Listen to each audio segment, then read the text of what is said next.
Video does not intend to insult or hurt the feelings of Muslims, but its purpose is to show that apostates are human who have feelings and must be given the right to express themselves against their former religion without fear of facing persecution or harm. Simon Wilder, quoting Walt Whitman, Song of Myself, you shall no longer take things at second or third hand, not look through the eyes of the dead, nor feed on the spectres in books.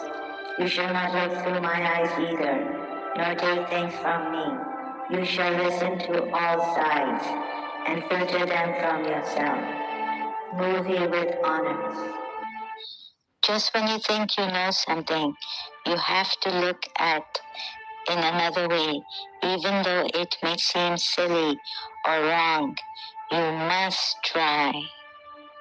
Now, we all have a great need for acceptance, but you must trust that your beliefs are unique, your own, even though others may think them odd or unpopular, even though the herd may go, that's bad. Robert Frost said 2 roads diverged in the wood, and I took the one less traveled by, and that has made all the difference. This is a battle, a war, and the casualties could be your hearts and your souls.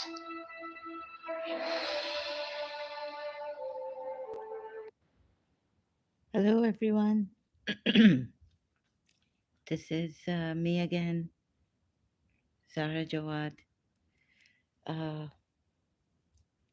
so, as you all know that I was a Shia, right? And it's going to be very difficult as I feel some uh, thing here, force discouraging me. But this is for me to save the Shias also.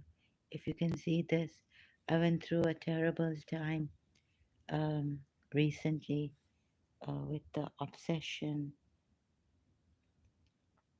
of mine and misbehaved and all this, and I realized that obsession can be really painful to leave.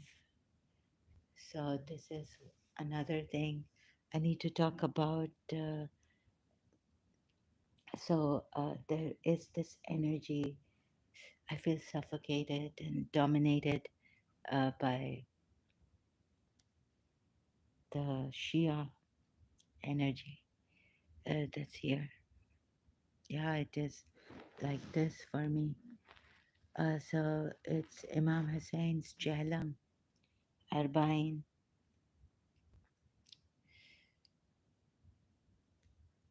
So I realized that there are people who want this religion and, to, I don't know what to say about this, how to say it. Since there is an energy, so there being this thing, anyhow, with all these obstacles my way and not being a good person or whatever people might say about me, need to show you and myself something. So the character of Prophet Muhammad, he has indeed exalted character, right? Great moral character. Surah 68, verse 4. Let's see how this goes, because I have a certain energy here that wants me to wants me to be, shut me down on this, be quiet, and not say anything. uh, it is dangerous, as I saw my own thing, my own obsession about a principle of mine, ex-principle of mine, and what it can do to a person when you force the mind and uh, things like that. If you don't see it in a loving manner, everyone has their shortcomings. Uh, so this religion, I felt, uh, breeded a lot of fear in us about our sins and all this. Although in the Quran ayat it does say uh, something went wrong here. Chat, live chat, retry. It says the message came. So something, although it does say in the Quran ayat here uh, that God forgives all our sins. Do not despair of God's mercy. Surely He forgives. So I've saved it in my other tab. Do not despair of God's mercy. Surely Allah forgives all sins. Surah Zumar ayat 53. So I'm really sorry. I apologize greatly. Uh, this is not Surah Maryam, Surah Zumar. Uh, you see, I feel that the sins of people can be forgiven and the wrong we do can be amended with loving ways and by just believing in one God.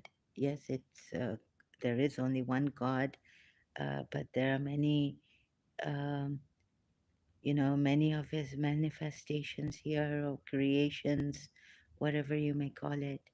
And however you may worship God, God as love, it's up to you what your intentions are and how sincere you are about this. We used to say that if you take one step towards God, God takes 1,000 steps towards you. So there's a good ayat here. Excuse me. Surah Zumar ayat 53. Say, O my servants who have transgressed against themselves by sinning, do not despair of the mercy of Allah. Indeed, Allah forgives all sins. Indeed, it is He who is the forgiving, the merciful. Again, but this is not for the polytheists, right? So very sad. It's for the believers according to the way Prophet Muhammad's Islam and his Allah introduces it.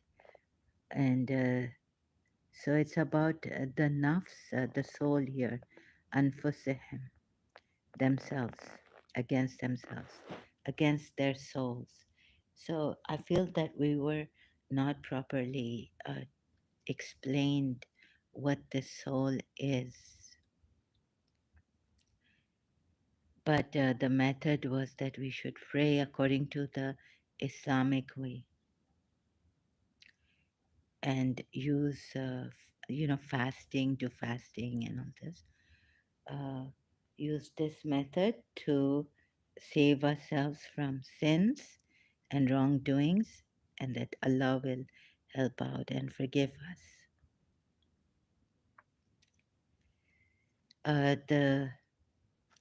So I think I don't know where this ayat came from, but it's not for the polytheists, you see. And when we're in this microscopic way of seeing only through the Islamic lens, then we forget about polytheists and other believers, the way they believe in something, in God. And so for them, this mercy does not come.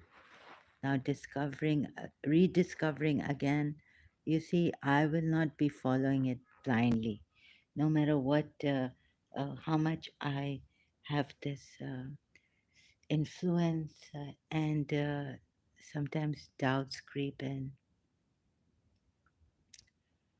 So, this is why for today, chosen two ayats, right? The one ayat here I've saved in my file, screenshot is this one. Sorry, no, it's this one, right? And I've even given the footnotes here. And Surah Nisa, where's the Surah Nisa ayat 24? Did I delete it? Okay, so I deleted, I'll go to Surah Nisa ayat 24. So Surah Ahzab ayat 37 and Surah Nisa ayat 24. Surah Yusuf ayat 53 says, and I do not acquit myself. Hazrat Yusuf is saying this uh, because the king's wife assaulted him. I do not acquit myself. Indeed, the soul, meaning the nafs again, not the ruh, the soul is a persistent enjoiner of evil, except those upon which my Lord has mercy. Indeed, my Lord is forgiving and merciful. So, all this mercy we can pray for. I start to think about this, reflect on this. Um, so, since I haven't saved Surah Nisa ayat 24, it's on the left side. I'll just start with Surah Azab ayat 37. And remember, O Muhammad, in brackets, you can see I hope you can see the brackets here. When you said to the one on whom Allah bestowed favor, and you bestowed favor, keep your wife and fear Allah. Keep your wife and fear Allah, while you concealed within yourself that which Allah is to disclose. Now, if he wants to be a you know, we've always thought that Prophet Muhammad is a mercy in which he is. It's there in the ayat, Quran ayat, and also that he's a counselor, marriage counselor, and Zaid and Zainab were believers.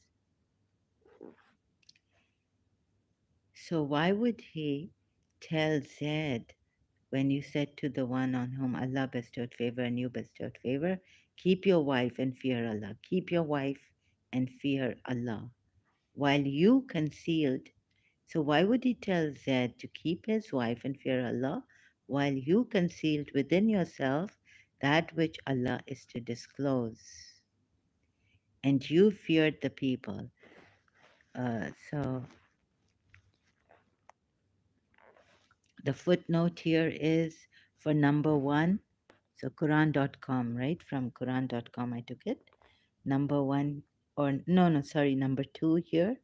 While you concealed within yourself that which Allah is to disclose. Okay, I'm really sorry before I go on again for the Shias. You see, I'm not going to follow it blindly, and I know what it means like to be obsessed with something like the lovers of Imam Hussein, the conditioning we've had, the pull is there, and I keep doubting myself too, and keep asking. Um, whereas in my life, through my experience, also a certain experience, I realized something that I cannot talk about right now here. So that the imams had taken an I had taken an istikhara, and it was the istikhara by the imams and all this. But I feel that I all I can say is that for now is that when you love someone and I've been following some Hindu gurus, although it's not working on my health, but nothing was working on my health, not even the Quran ayats, the du'as given to me by the Maulanas, Shia religious scholars, and even the Sayyid who tried to help me, um, things like that.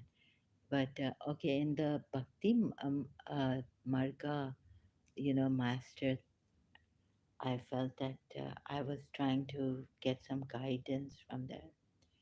And maybe it's not coming properly, but I did believe that, we are to help people and love. So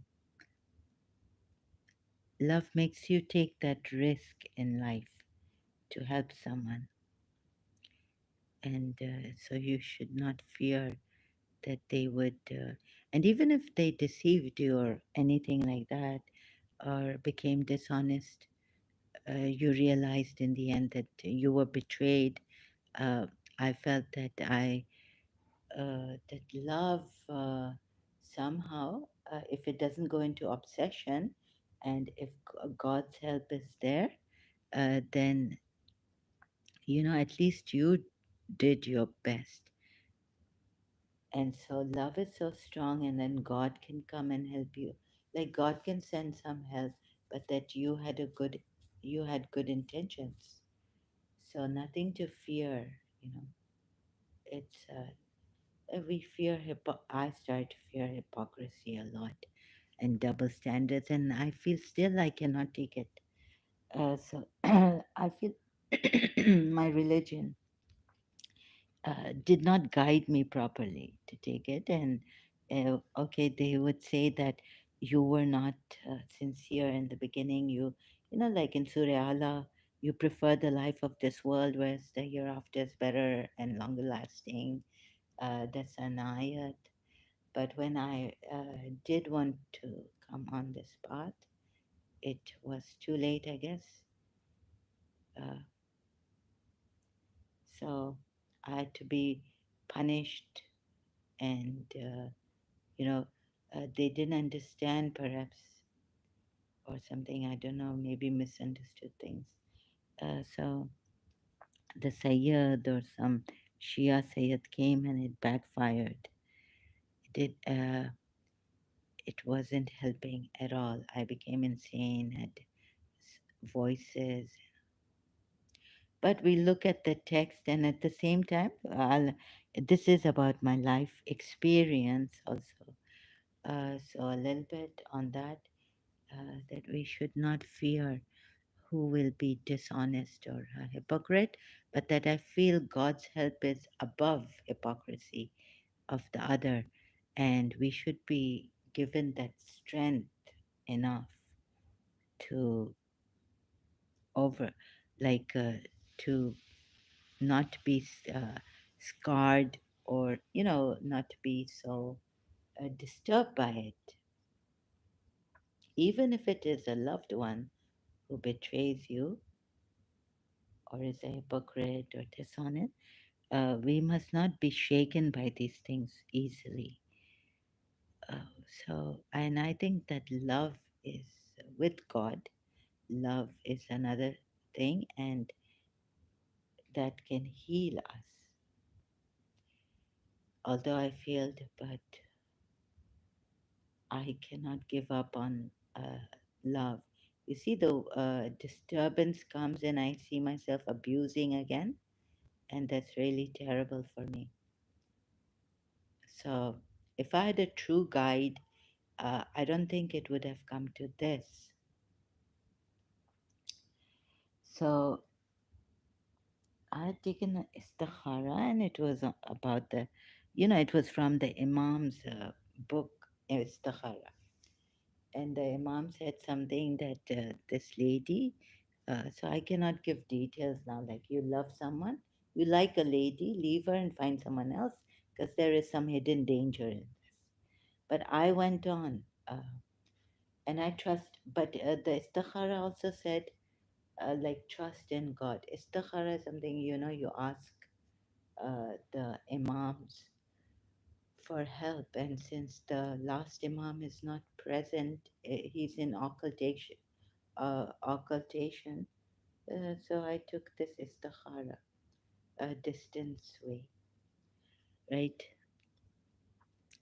So I believe that the punishments and all should be deferred and not be meted out, and conclusions should not come to conclusions about a certain person. We never know so quickly until we know all sides and deep and in-depth information, insight about this person. I felt my case was about my case also, it was mishandled. Okay, so anyways, so these two were believers who, a background to this, I've said in my videos and all, I've given to this ayat. And so you see, here I feel Prophet Muhammad failed in his counseling, also in his blessings. Allah and Prophet Muhammad's blessing to Zainab and Zaid. We are told that Zainab couldn't take it. She felt that Zaid was lower than her. And Prophet Muhammad wanted her to marry this person so that he could show that Islam brings equality between the freed slave and the woman, female. But it didn't work out that way. This is the way the Muslims and the Shia see it. And there's a hadith or some source on it, Islamic source on it, that he wanted this, that Zainab should marry his freed slave and his adopted son now and be able to, cope, I mean, get along with him.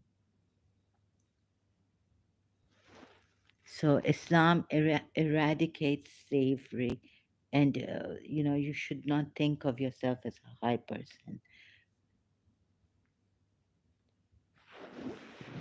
Oh, slavery, about slavery, but then there are some discre- discrepancies here in Surah Nisa, ayat, I think 26 is it or something. If you cannot marry a free believing woman, then marry a slave girl, and what your right hands possess, although they're not for the temporarily, they can be your spouses and they have respect in society, um, but there is some inequality here. If you cannot afford uh, free believing women, then marry those whom your right hands possess, or lesser than them. So why lesser than them? Let's see how the verse goes. uh,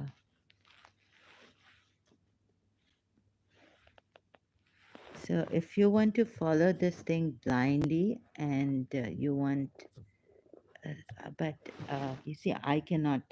Even though someone criticized me for being having low comprehension and all this, and my own problems, indeed my issues, and God knows, criticizing me heavily. Um, I think in a broken way, yes, okay, whatever, you're right. I have my issues, right? But I'm not going to follow this religion blindly on blind faith. So, again and again, a reminder, and the low comprehension that you accused me of, MSXX, uh, that's okay. I have low comprehension. That means that I can't even follow this religion, understanding the Quran ayats, unless I get expert help from right? So the Quran experts get help from them, religious scholars and all. So not everyone can understand this, and we rely on religious scholars. So the religious scholars we rely on. So this Quran isn't for everyone, even the low comprehension people. It's not for them. It's for very high comprehension people. So better to just leave it behind. Why should I rely on someone else to understand a book that I don't understand? And I need to, first of all, know who Prophet Muhammad was. When I cannot even know who Prophet Muhammad was, then how can I know what his Quran was? And if Prophet Muhammad and the Imams, or if I was a Muslim, then what kind of sources would I be following and taking recourse to? So, I think there are people who have a obsession for this religion. They can't let go. The conditioning is very, very heavy. So they're going to hate me for this because it's extremely painful to get out of it. If you have that tendency, if you have that thing of being conditioned and obsessed, like you think you are Imam Hussein's lovers or you are Ashiqane Rasul, the lovers of Rasulullah, then it's going to be very difficult to leave, very painful. Maybe you'd want to kill me. Recently, when I forced myself, so I wanted to make this as gentle as possible for the people. I wish I could, but please, you can abuse. But, if I could bring your pain down and do something about this, I would. So I pray that you don't force other people and impose your views on them about this religion, because just because you're obsessed with this religion, even a broken, low comprehension person can see something, and you're not allowing them. You're blaming them for being. Then if I don't understand the Quran, for my life, I'm not going to read someone else's book when I don't even understand my life. Another thing is that there are other people from other religions and who have their own ways, but they believe in God, or they at least can come close to seeing God as He should be. Or they have their way and they are sincere. Can you say they are bad people? So please don't impose your religion on others. Uh, right? So, about freedom and fearlessness doesn't mean that I want to go and sin and do the wrong thing and sleep around and all this, and go into the Western society and live like that. Maybe I'll go into the Hindu society or live like a Hindu. I don't know. Or maybe become a Buddhist.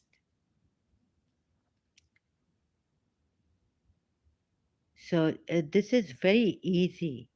This thing that I'm showing you, the two ayats that I'm comparing, and I'm bringing other ayats into this.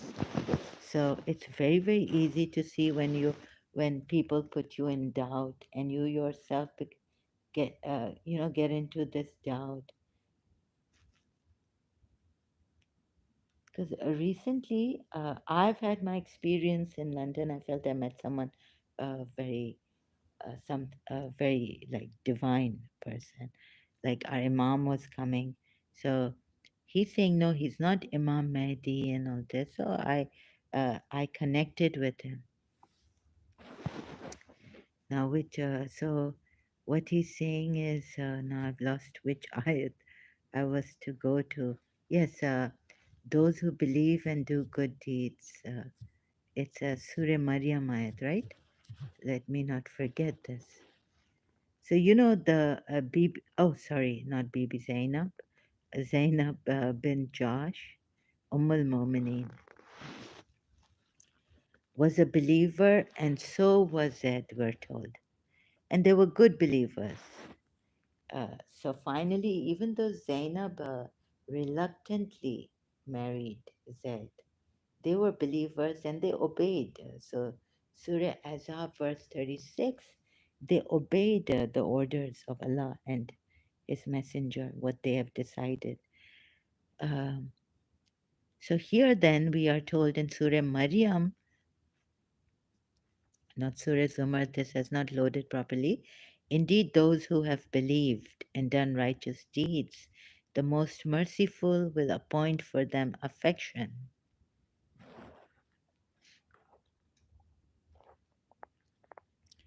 So a thought is coming, oh, it was too early for Zainab.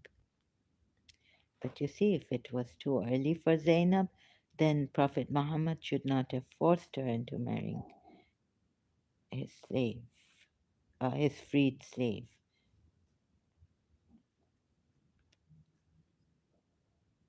He should have known, and they should have waited. If someone, from the believers wanted to marry the believing lady, then that could have been a good example put in the Quran ayat, in the Quran surah about her. That, he told Zainab, but that she said she's highborn and she cannot marry because Zaid is a freed slave, and a freed slave is still not that compatible with her.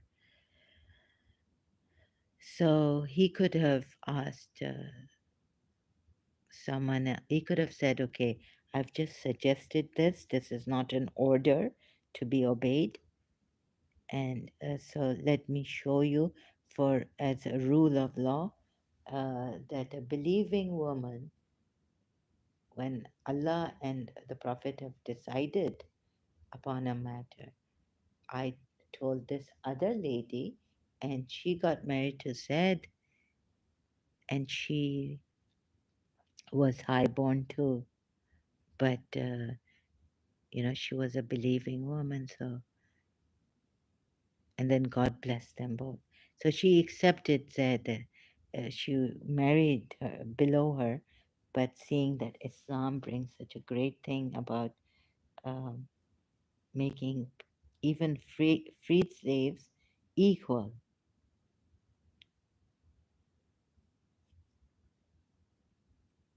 So for believers, we're all equal. Indeed, those who have believed, and so Zainab could not love her husband. So the marriage was not working, and it wasn't blessed. But we are told that she was a believer, and she obeyed the Prophet and Allah. So why not Allah blessing them, husband and wife, here with love, affection, well done, right?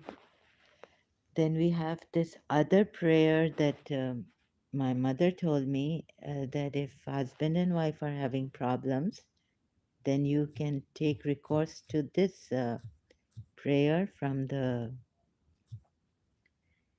Surah Room. I think it's ayat. Sorry, I've forgotten the exact number of the ayat. Ayah 20, from 21 to, I think, yeah, it's 21 here.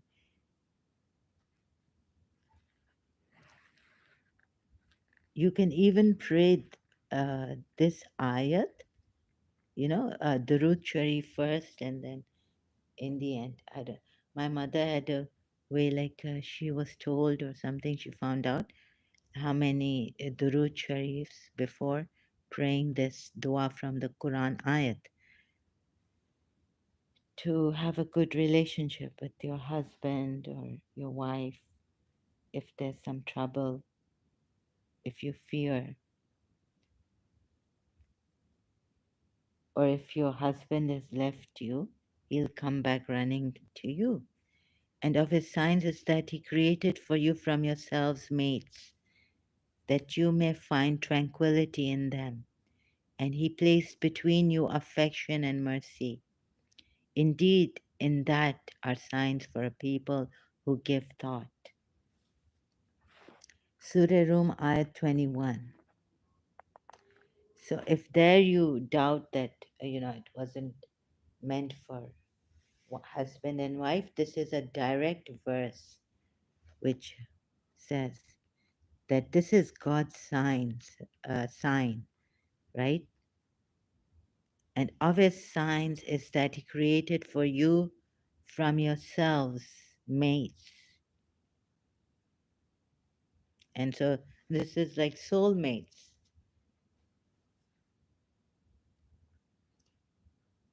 So why didn't Zainab bin Josh take recourse to such an ayat? And Prophet Muhammad was alive. So my mother said, pray, you know what is Durud Sharif? Surah Ahzab ayat, I think in Surah Ahzab. Allah and the angels send blessings and salutations. Salute Prophet Muhammad like the messenger of. So we say the Shias say salawat. Uh, um, Another word for Durud Sharif.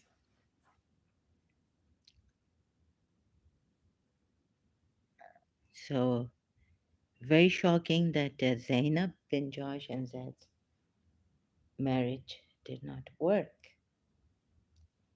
Even when the mercy of Allah was there and they obeyed him reluctantly, Zainab bin Josh were told. I'm not saying this. It's in even the Shia sources. If you could go to multilingual Quran and see the commentary, I've already explained and read out the important parts of the commentary. When Zainab was reluctant and all this. So if the Shias, which the Shias do say, that Zainab was highborn and that's why the marriage failed because she could not accept Zed. So the Prophet then, what happened is so first came Surah Ahzab verse 36, and then came Surah Ahzab verse 37, which says that he already was told by Allah, but he did not disclose it to Zaid, that Allah was going to tell Prophet Muhammad to marry Zainab bin Josh. Points to consider, right? So another thing is that what a counselor, like he hid in his heart and he told Zaid to fear Allah, keep his wife and fear Allah. While what he hid in his heart, if we look at the commentary, then we can be sure that what he hid in his heart was he already knew what God would disclose, right? That is, that Prophet Muhammad marry Zainab bin Josh. Now, the reasons given even by the Shia religious scholars uh, fails because fails in a proper logic. Like, how could it be that since you have so many prayers, here you have a prayer in Surah Maryam, verse 96, you have a prayer in Surah Rum 21, this prayer for the marriage couples, right? And it even says that among his signs is that he created for you from yourselves mates, that you may find tranquility in them. So it's like your soulmates from yourselves. And these soulmates are for example, in Zainab bin Josh and Zaid's case, Zaid bin Harith's case, it fails, which is a disaster because Prophet Muhammad being anfusikum, meaning from yourself, nafs. You see, and among his signs is that he created for you from yourselves mates, azwajan, that you may find tranquility in them.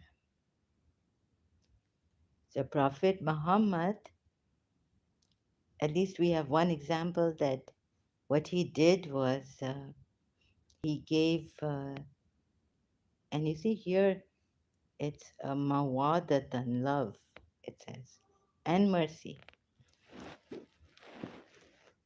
So the sign of God fails with the Zainab and Zed's case, Surah Ahzab verses. Wouldn't that be shocking? Since Prophet Muhammad was alive, he blessed the wedding. He blessed the marriage. Sorry, not the wedding. He blessed the marriage.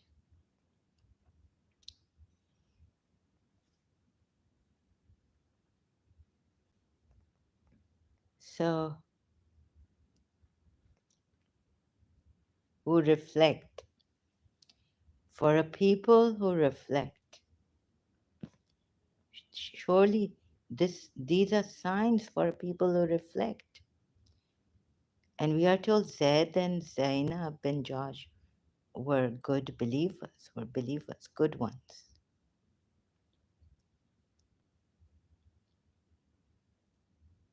You see? So here I feel this verse doesn't fit in to Zaid and Zainab's marriage, didn't help them. Believers, foremost, she became Ummul Mumineen. Then Prophet Muhammad married her.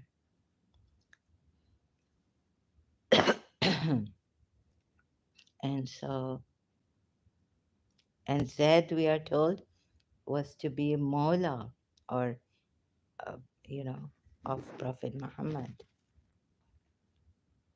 So, how can the marriage fail?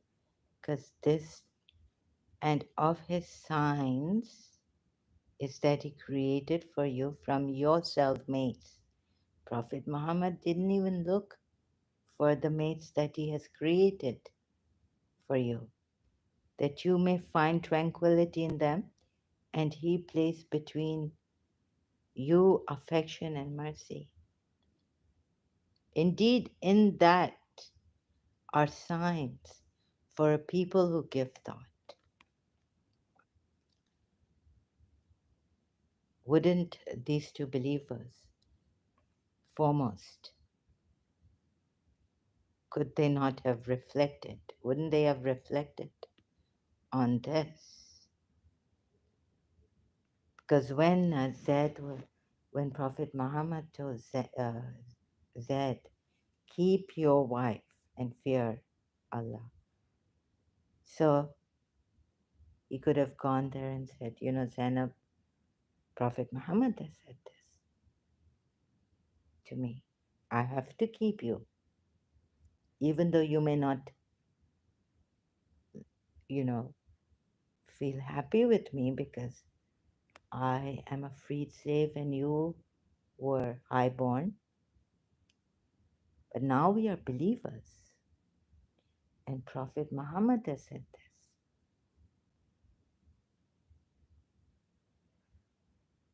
And Allah's blessings, and let's pray like this. And this is a sign that indeed in that are signs for people who give thought, who reflect.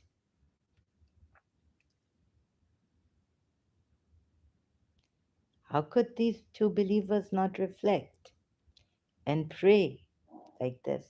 They didn't even actually, excuse me, have to pray because Prophet Muhammad, we are told in this Shia sources, he kept trying. He tried his best to save the marriage between Zainab and Zaid. But to me, it doesn't make logical sense. If Prophet Muhammad put his best efforts, how could Zaid and Zainab fail him? Then he would say, I mean, if suppose if a teacher or principal tried her best, she felt, or a friend, we tried our best to. But forget the friend, very close. Maybe the teacher tries her best. She spoon feeds us, spoon feeds us, right? She says, tomorrow this question is going to come up. Study this question and answer.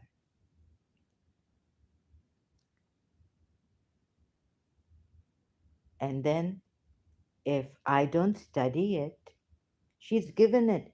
She says, tomorrow I'm going to ask you this question, and this will be a test. So study the question and study the answer. I give you 3 days, not even one day. Okay, not even tomorrow. 3 days I give you. Now, because what I did was not study it. I became extremely careless and I didn't study it. But what, had I to study it, I would have passed 10 out of 10, right? I can even muck it up. She's given the question and she's given the answer. Just memorize it.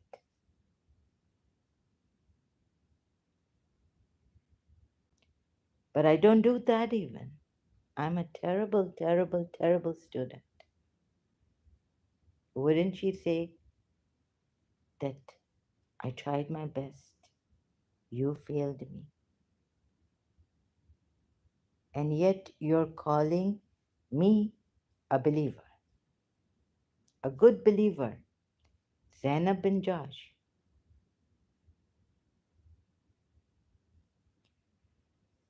and failing like this, failing him? The principal, the teacher will say that I tried my best, but you failed me. Wouldn't that be so? Logically, it would be so. I did my best. I gave you the question that I'm going to give you in the exam or test, class test. I gave you the answer, and all you needed to do was, memorize it, not even understand it, perhaps.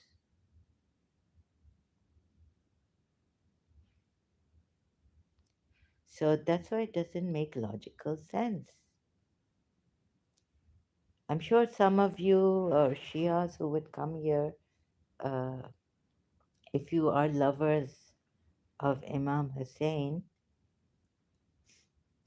tonight is Chahlam. You can see on YouTube we have majlises going on some all the Shia channels. So it's tough, if you want me to only do Quran talawat, reading, only reading and mucking it. Ex-Shia, आप single हैं? Sorry, आप कहाँ से हैं? Don't ask me these questions. It is none of your business. Please, why do you want to ask me such questions? This is not about. So I'm going to Please look at this. This is very important. So I would like to know, आप single हैं? आपकी माँ, you're from Pakistan. Do you have a mother? Uh, are you Shia, Muslim? What are you? Sunni Muslim? What madhab are you? Now I'll take you to Surah Nisa. आपकी age क्या है? I'm 54 years old. आपकी माँ है? आपकी age क्या है? Sunni Muslim. आपकी do you have a mother? Do you have a mother? आपकी माँ कहाँ है? Where's your mother?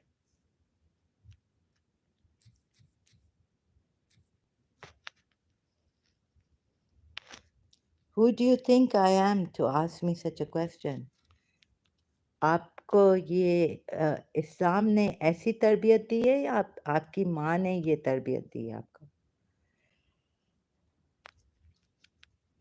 वर्जिन का पूछ रहे हैं?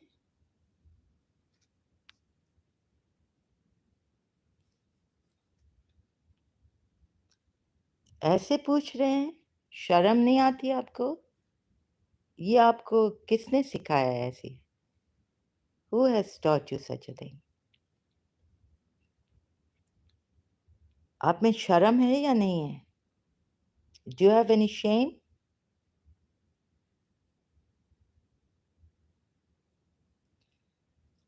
Your mother has not taught you shame? So here we have this ayat in Surah Nisa 24. These are trolls. Pakistan से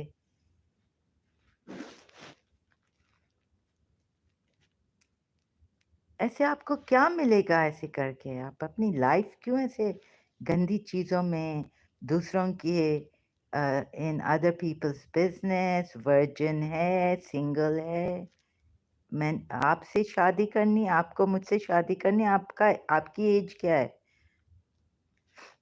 आप मुसलमान 40 इयर्स ओल्ड आपसे जैसे रसूलुल्लाह ने बीबी खदीजा से शादी की तो वो बहुत रिच थी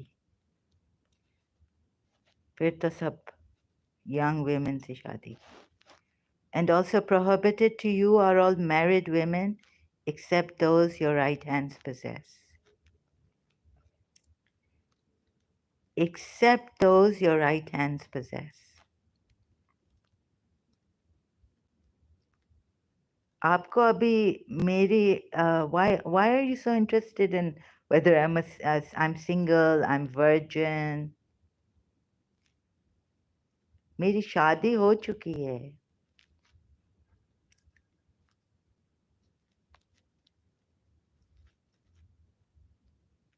and I'm not interested in you ऐसे कोई गैर आके a stranger comes here and asks me such questions do you think that I'll be interested in you आपके अदब देखें आपके such manners you have this is what Sunni Islam has taught you or your parents your upbringing where do you like from which mother do you come from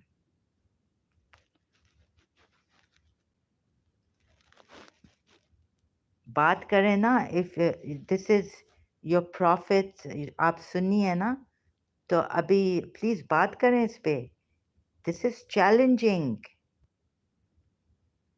हार रहे हैं आप लोग अंधी में कर रहे हैं follow XI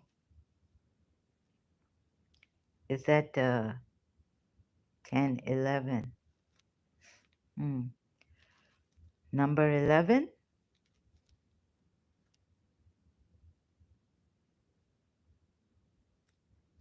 आपको क्या परवाह कि मैं वर्जिन हूं या नहीं हूं सिंगल हूं या नहीं हूं except those your right hands possess. Yani footnote, where is the footnote here?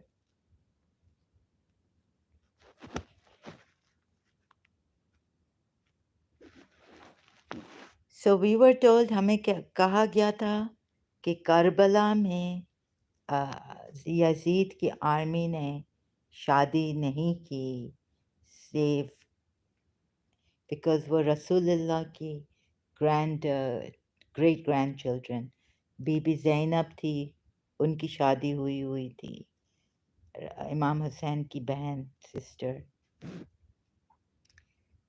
i.e. slaves or captives who had polytheist husbands. So you will say this is really great, no problem. They had polytheist husbands. And according to Shias, how many true Sahabas there were, great Muslims who would take care of these polytheist husbands, slave war captives who had polytheist husbands, meaning these women had now become captives of the Islamic army.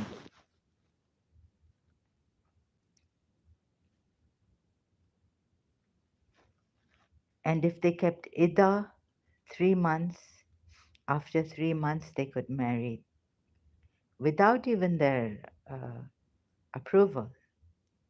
But they have to become Muslims now. But how the reasoning goes in the Islamic sources, I can go to multilingual Quran, Shia site also. Doesn't make sense to me. हाँ जी मौलाना साहब कबूल है आपको बैठे हुए हैं पर्दे में माय रिलीजियस स्कॉलर कम्स आपको ये शादी कबूल है unless they become Muslims. But if they don't become Muslims, what will you do with them?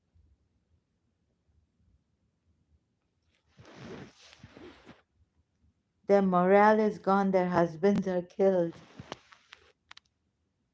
or are taken captives, and they themselves are captives now under the Islamic army of that time.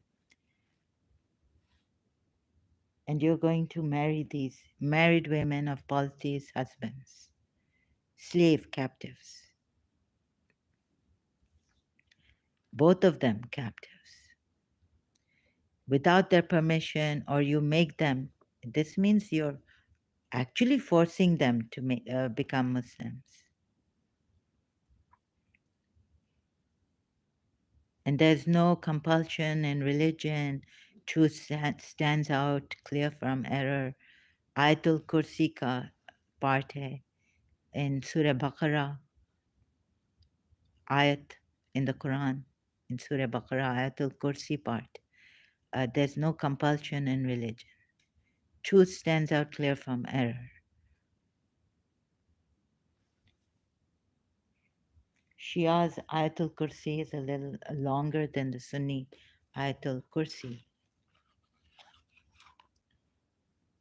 So I want to take a break now.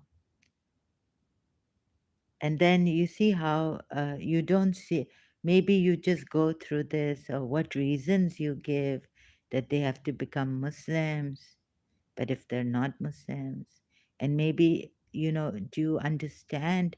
Have we put ourselves in their shoes to know that they will be getting married to these Sahabas of Prophet Muhammad at the time where there were many wars?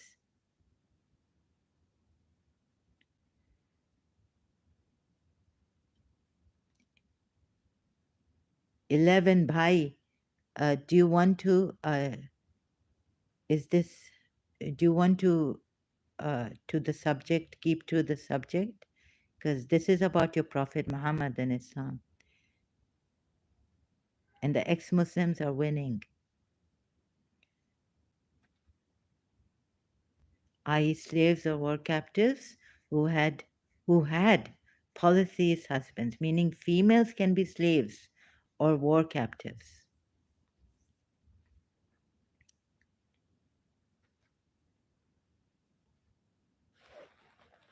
कहाँ का ये, what kind of moral character is this that Prophet Muhammad would do this to them? Then we are told that, you see, Yazid's army, although they looted the belongings, camels, and the chattels of Imam Hussein, alayhi salam, and also the veils of the women folk of his family, veils of the women folk of his family. But they did not marry these captives of Rasulullah's grandchildren and great grandchildren, or even some wives of Imam Hussein were present. We are told Bibi Sukaina's, Ruqayya's, Bibi Ruqayya's mother was present, Rabab or Ali Asghar's mother was present, or both of them were present.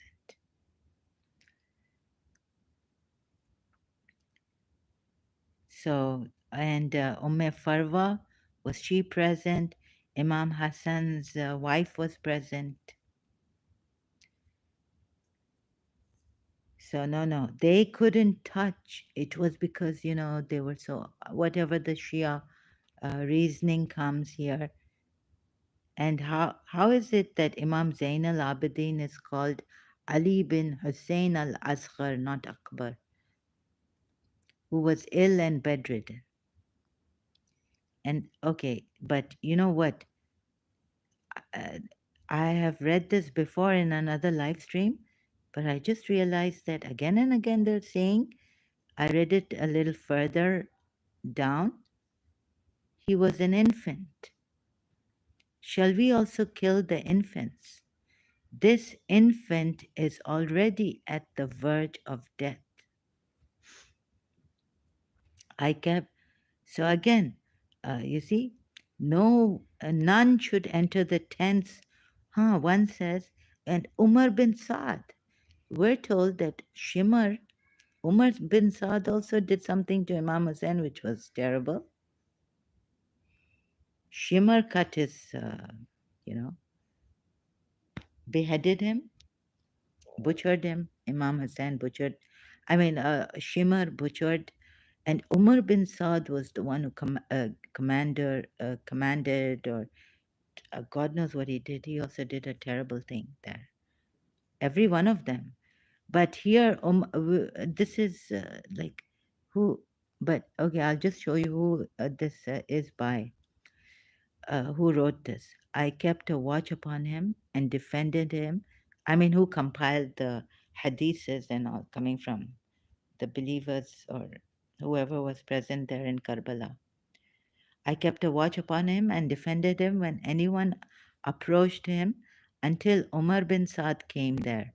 He said, none shall enter the tents of the women folk, and none should disturb this ailing child. Please, either Imam Zain al Abidin, this is not Ali Asghar, this is Ali Asghar. By Allah, you should. Then the daughter of Ali ibn Abi Talib. This is Ali Asghar, decided to kill Imam Zain al Abidin. And we are told Ali Asghar was the one, another one of Imam Hussein's child, infant child, who they killed.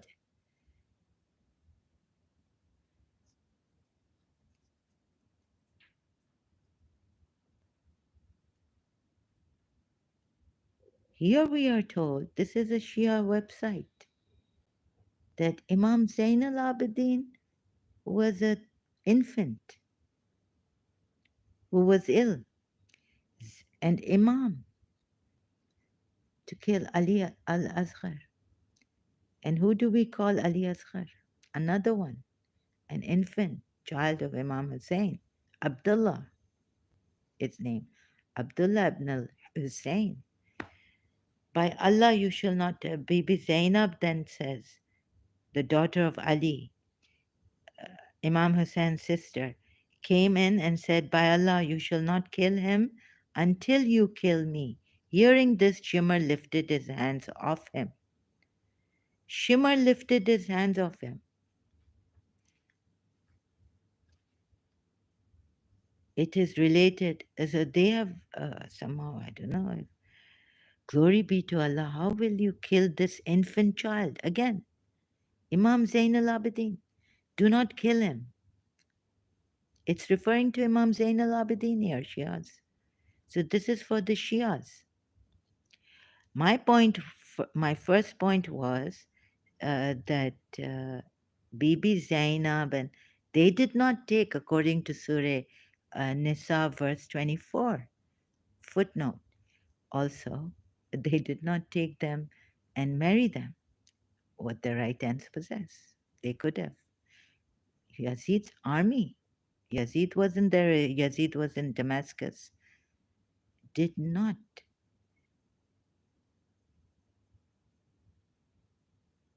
take them. And, since they were married, if they were married, they didn't take them as captive to marry them, what your right hands possess. And so this contents, I'll have to go back and show you Sheikh Mufid, Sheikh Abbas Qummi, Nafasul Mahmam, relating to the heart-rending tragedy of Karbala. Nafasul Mahmam.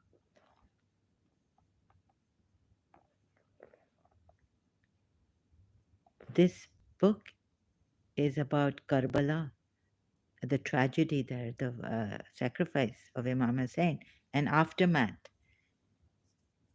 Sheikh Mufid had compiled this. Looting of the heads of the martyrs, jewelry of the womenfolk, and camels of the master of the oppressed by the Kufan army. Okay, maybe Sheikh Mufid has got it wrong. Ali Asghar was not Imam Zain al Abidin, and he wasn't even an infant. But I just came here to show you, however, I went to show you another point came out about Imam Zain al Abidin. But the women folk were not taken as, they were taken as captives, but they were not married, taken as what your right hands possess and married. The Yazid's army did not marry them, right? So, excuse me.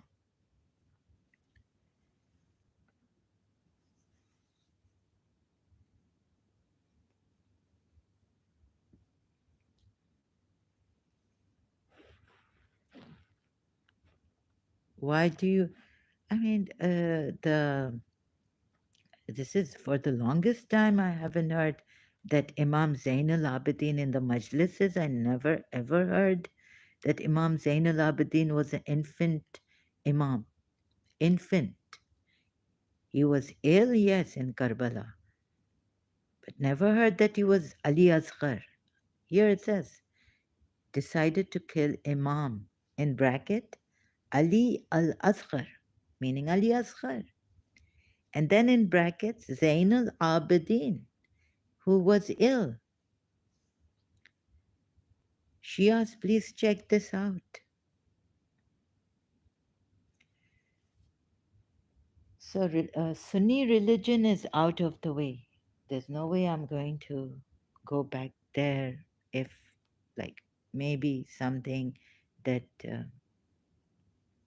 makes more sense.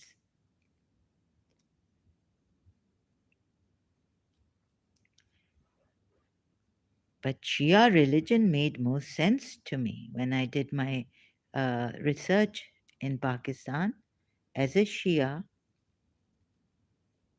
Tried to study it as much as possible. Internet had come recently, and I was doing that in year 2000. 1999 or 2000 started, or 2001. So you see this Shia's, you see, I am really sorry.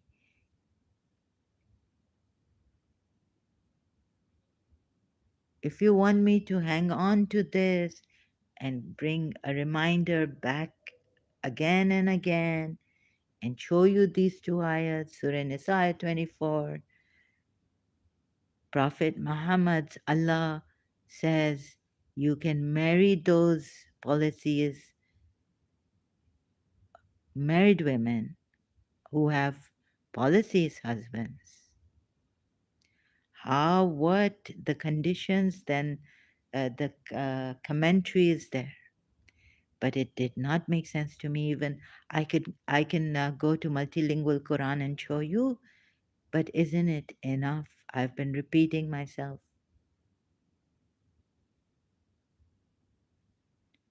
Do you want me to follow a religion which is blindly, like following it blindly? And I'm really sorry if you are, I know the conditioning. I have also been hurting and confused how to save. I wish I could save your souls, um, but the mercy of Allah is there. Why aren't our souls saved? All we have to do is another prayer is that, what's the prayer? Allah forgives all sin. Do not despair of Allah's mercy. Even if you have sinned against yourselves. Wait, again, back to Surah Zumar. So remember in Surah Yusuf, verse 52 or 53, the soul I showed you here. Did I show you that verse? The soul, if God had, so Hazrat Yusuf says, if God had not helped me, graced me, or like that, my soul, the soul is prone to evil. I would have gone for it, gone for the king's wife when she assaulted me, or, tried to.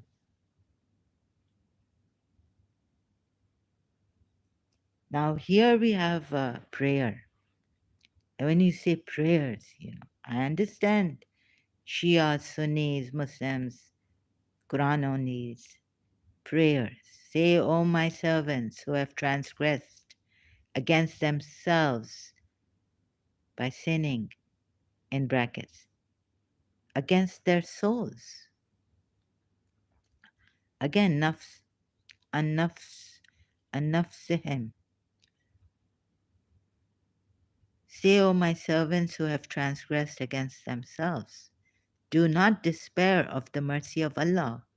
Indeed, Allah forgives all sins. Indeed, it is He who is the forgiving, the merciful. Where does this ayat come from? If you see, you're going to keep me in that fear, that so much fear, and okay, and in the Hindu Dharma, there's also the Bhakti Marga. You can check out the master. Very strict rules are there, do's and don'ts are there. But you will miss out on. I don't want to compare it, but uh, I don't want to compare Islam to that. But anyways, if you, because I share some of his kirtans and his um, sermons, disciples, you know, sermons on my Facebook profile. So you say, see, these Hindus also have this do's and don'ts. And the Swami was saying, what is in that total freedom? What is freedom? Not total freedom. Total freedom is, I think, Jiddu Krishnamurti's book or subject that he spoke on, discourse. But here, hope you understand what I'm saying, what I'm communicating.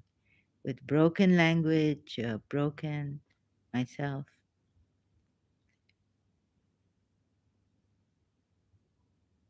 Say, O my servants, who have transgressed against themselves, do not despair of the mercy of Allah. Indeed, Allah forgives all sins. What's this? So we'll see the Sunni side of it. Footnote: for those who repent and correct themselves. So you have to correct yourself.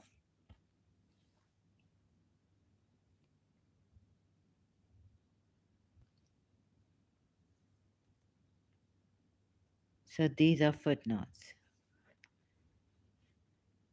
Forgives all sins, but it does not say correct yourselves. Do not.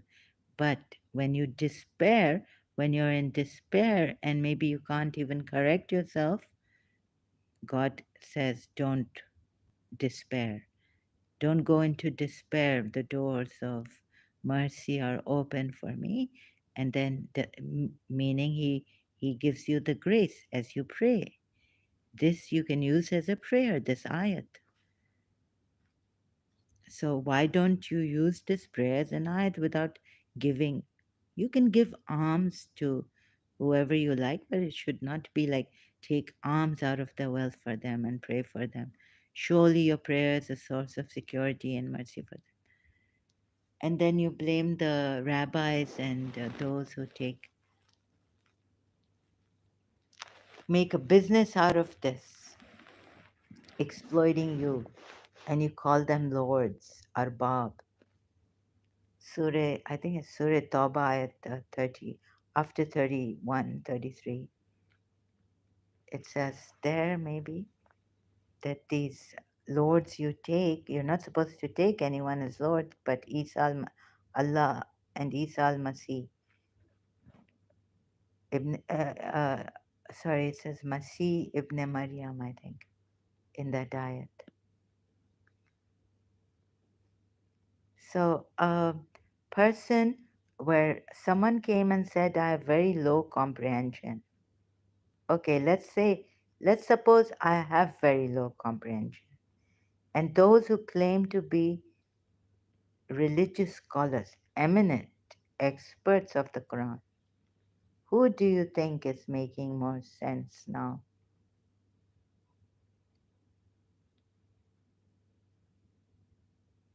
Please tell me. What I understand from this, a simple logic, applied simple logic, who is making more sense? Who is making more logical sense now? Please tell me.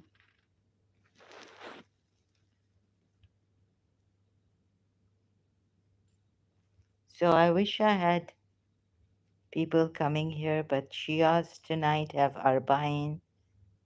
They want, and I don't know, um, even one of my friends has gone to Karbala for that.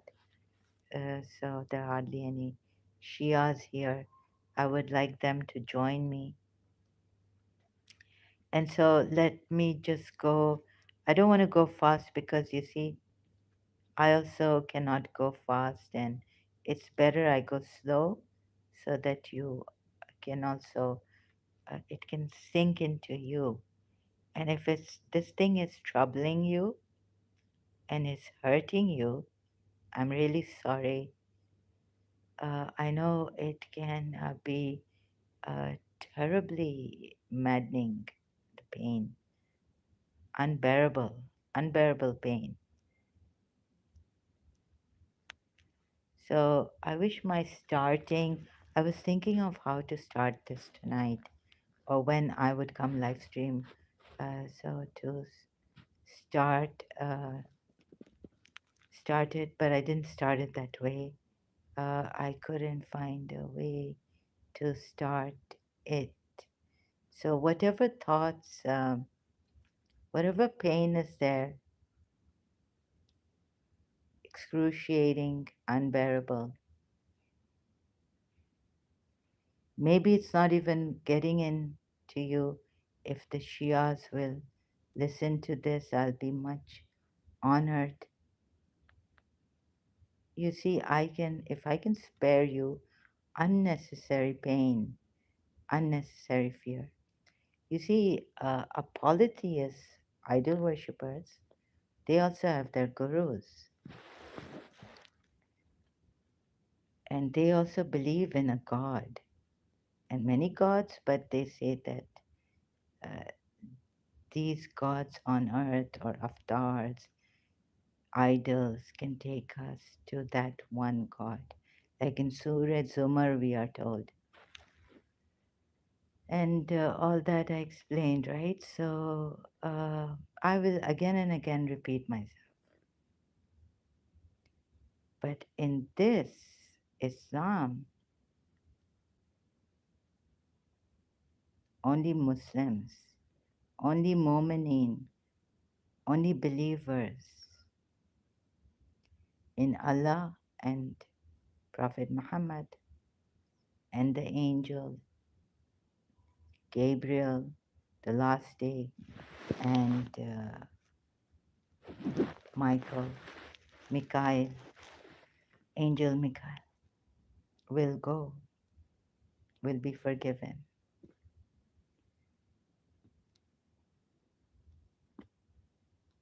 So when there, we are told, let's say if Kalki Avatar comes, aren't you missing out acknowledging that if you are a believer in God, not the atheist, sorry, but if you are believing in God,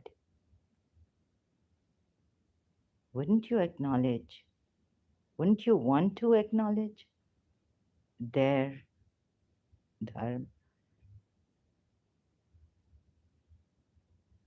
So their guru could be, join me. Yes, it's very tough. You have to leave everything for Bhakti Marga. If you check Bhakti Marga on YouTube, you'll find it. And you'll find the master also, Paramahamsa Vishwanatha. But maybe the Hindus can save the Shias and the Sunnis if you would allow them. But here in the Quran ayats, we are told these Hindus, these polytheists, they are polytheists also, like the Arab uh, polytheists were, idol worshippers. So they're going to hell. And you won't even look at them. You won't even give them a chance, a second's chance.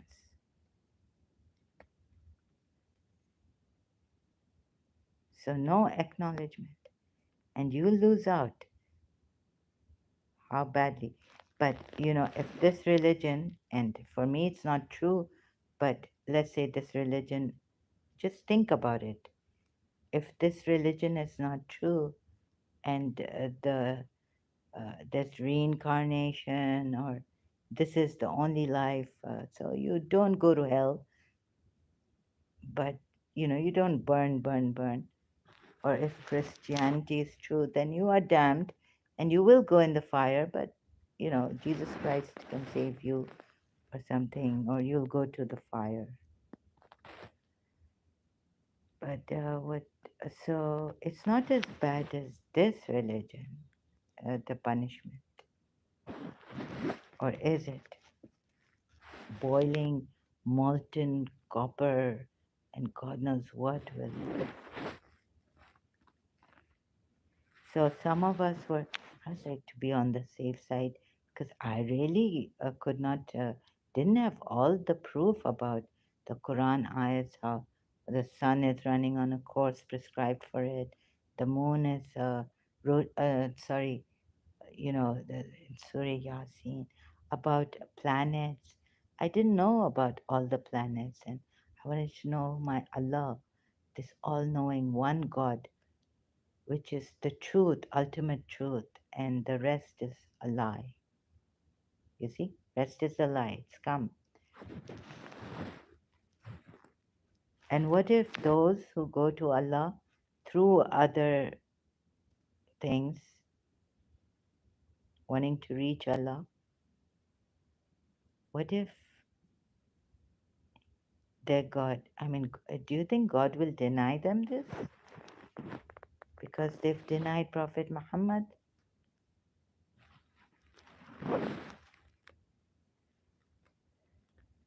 Consider these things and acknowledgments.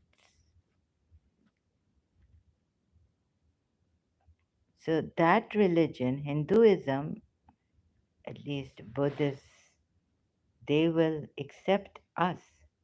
We can't accept them. Another point.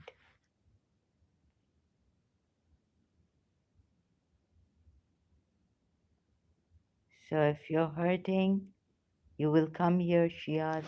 Maybe one or two will listen to this. I'm really sorry. I can only say that it took a few days, like recently, to feel that I've been deceived, I've been betrayed. What you can do is come out of this as soon as possible by just um, you can vent it out, you can um, have whatever is coming to you. Mine was terrible. I was like abusing and all this, someone, and coming out with it. What you can do is maybe do that too. And then when it settles down, and I think in some days it could, then you can say that at least you tried. You see, you tried your best. You sincerely, like some religious scholars I know, Shias, some Muslims, Sunnis, I know. Uh,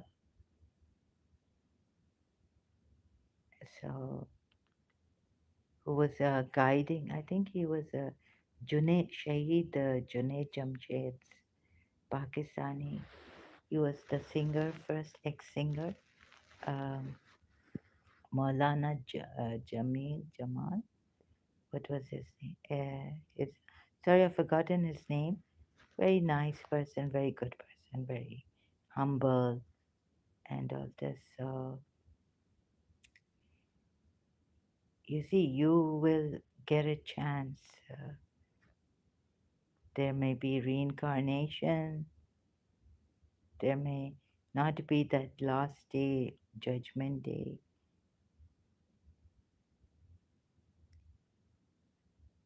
but maybe a guru. You could be standing in front of God because the guru is God.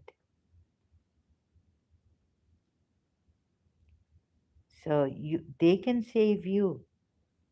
That other religion is better, I think. So look at it that way, right? And whatever you've done, God will not make your good deeds, your like discipline, so much discipline,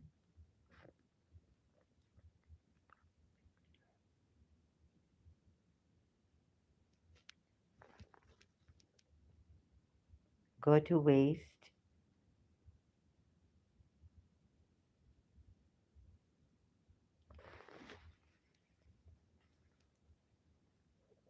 Moral and ethics. Yeah.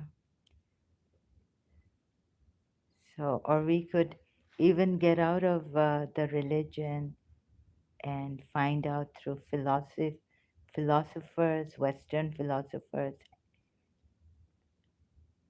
what's the difference between morality and ethics. And then you can learn how to use your mind for this, how they did it. What is this? What is moral versus ethics? And what is then this utilitarianism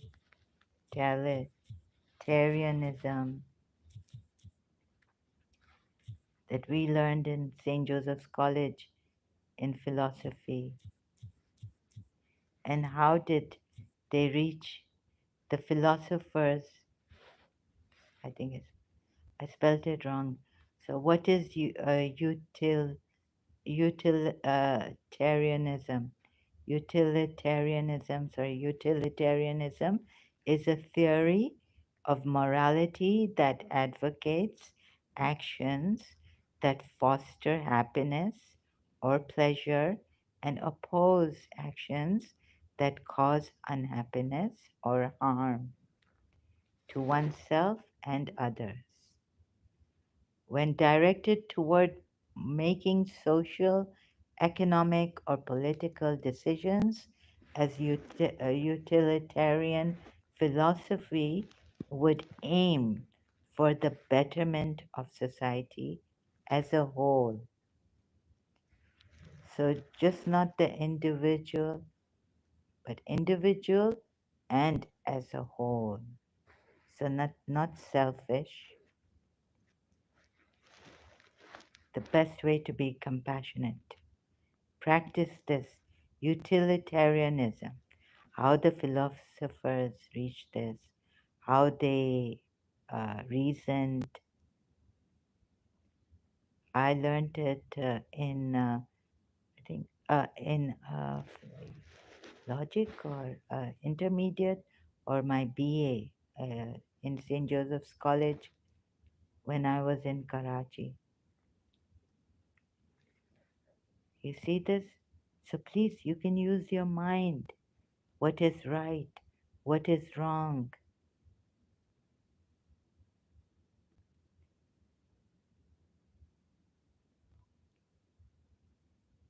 And if you don't know, you can go through a philosopher who is famous for this. Now they've got it all worked out. You see the history of, you can go to Stanford Encyclopedia of Philosophy. You can, Wikipedia, let's go to Wikipedia and see this.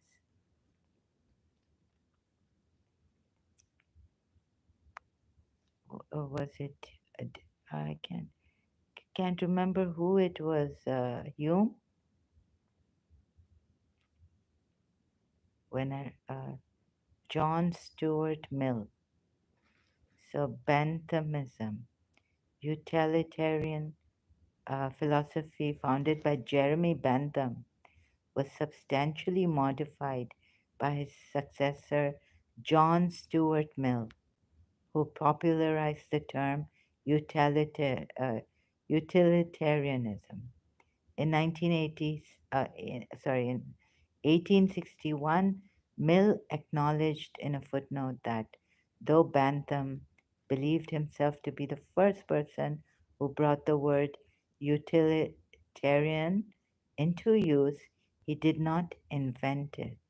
Rather, he adopted it from a passage expression in John Galt's 1821 novel Annals of the Parish.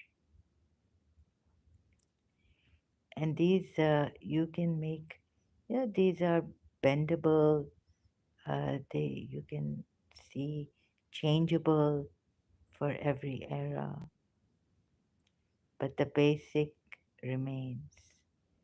Fundamental rules remain. What is utilitarianism? Happiness, private happiness, is the proper or ultimate end of all our actions. Okay, theological basis. So yes, Hume. Yes, because I do remember Hume. David Hume writes. Hume in an inquiry concerning the principles of morals, 1751. David Hume writes, in all determinations of morality, this circumstance of public utility is ever principally in view, and whoever disputes arise, and wherever disputes arise, either in philosophy or common life, concerning the bounds of duty, the question cannot by any means be decided with um, greater certainty than by ascertaining on any side the true interests of mankind. If any false opinion embraced from appearances has been found to prevail.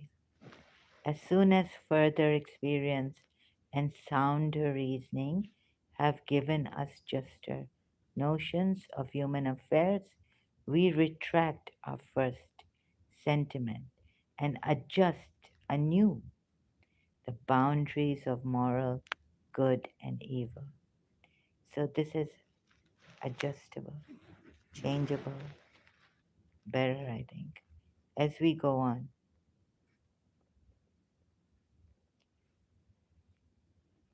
Ah, Jeremy Bantham, please give it a chance. Please give this a chance instead of getting stuck with that. Anyways, we Shias had Imams, and yes, 1400 years ago came the rules, but even before that, God gave Moses, and we're told in the Quran that Adam had rules also how to live and how to lead people. He was the first Khalifa, representative of God on earth, human being. So, yes, very, very good, very old, but in some cases, the Qurans, you see, when you read those verses, like I told you, again, please do your homework. We're not in school, I know you don't, but look at it because, the thing is that we can save souls, we can save lives without punishing them and cutting off hands and capital punishment. We can, of course, it's going to take a lot of work without that fear of hell taking responsibility for your lives. You want to make it better. I'm really sorry. I know that in love, sometimes when you're betrayed, what comes is obsession, unhealthy. You can't let go once you have loved someone. Even you tell yourself wise things and all this. So, like just some rare cases, even though you tell yourself, give the other person the freedom, it's their life, there's that.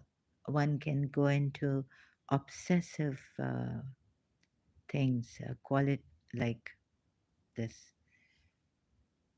disorder, obsession for the person. So, hope I could find some help for that for myself and for others. The prayers are there, um, and not to be scared of your weakness and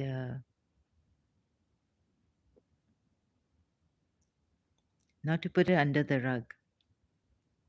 Like, we get so scared that we don't even want to see our souls, perhaps, what it is all about. But if we can see this and sometimes give ourselves that time where we can look at what we've done. I don't know how human development, but I'm just taking it like this. So if you need any help, I think just know that I'm also in the same boat as you. If you are obsessed, like I was with my religion and Imam Hussein, and I see that if in this attachment for my principal or teacher, I had become obsessive, then chances are that I'm obsessed with my religion also.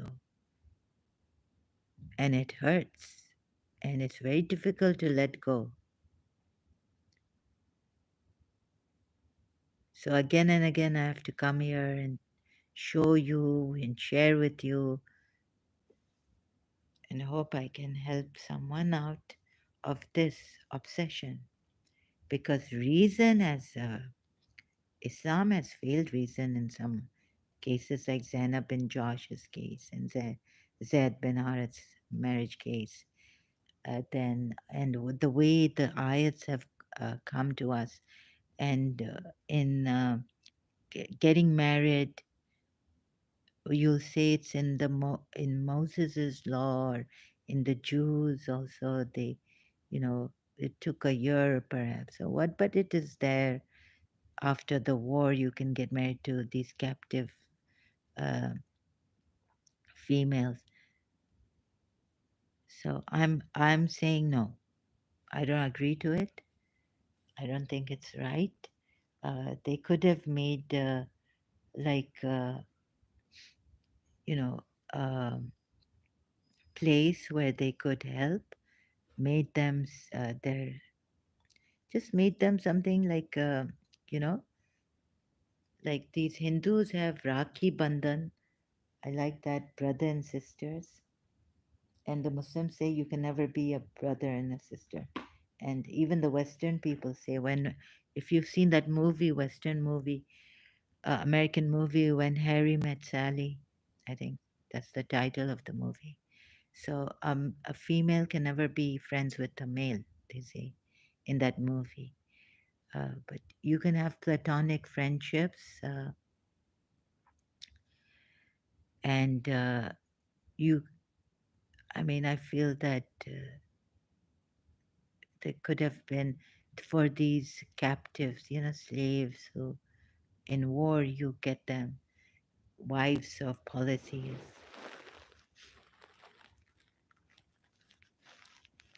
You could uh, help them, help the widows out. I mean, this is what I thought that Prophet Muhammad was helping the widows by marrying them. But then, how many in Shia sources? Anyway, Sunni. Okay, there were many Sahabas, very good ones. Okay, all of them were good believers at that time. Sahabas, all of them. There were no hypocrites, but there were. In Surah Nur, we are told the one who spread false rumors against Ummul Mu'mineen Aisha, Prophet Muhammad's wife. So, and then Prophet Muhammad, uh, the way he solved this marriage problem and Zainab's problem, especially with Zaid, first, forget that I mean, considering the ayat also, but out of that ayat, the commentary says that no, but then of course he uh, married. Zainab was miserable. Oh. So after he married Zainab, who was, this is the way to solve the problem, and that now you can marry your adopted son's ex-wives. I mean, what kind of a thing is this? This is not the good solution. And if this is a sign that you're from your mates, from yourselves, from your nafs, your mates are made. Surah Rum, ayat 21. Don't you think a great something has happened? Because we see here in the Western world, from Europe actually, from London, I bought Soulmates. Did I buy these? No, which book did I buy? But there was this Soulmates book, honoring the mysteries of love and relationship, care of the soul, lamas. Okay, this is in foreign language. Books, soulmates, soulmate enigma. Sometimes you don't get married to your soulmate. Radha Rani never got married to Sri Krishna. but the soulmates are there, and this help is rendered by these foreign authors, non-Muslim authors, by Thomas More. Soulmates: Honoring the Mysteries of Love and Relationship by Thomas More. The one was Soulmate Enigma. See,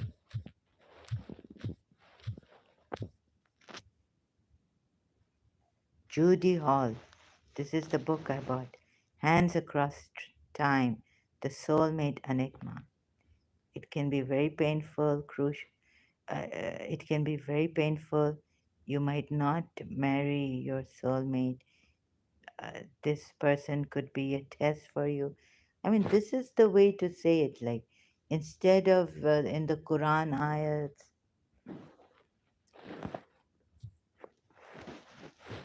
so from reading this ayat, one would say that what? You have to reflect. You've got your soulmate, and it's all great. It will work out for you.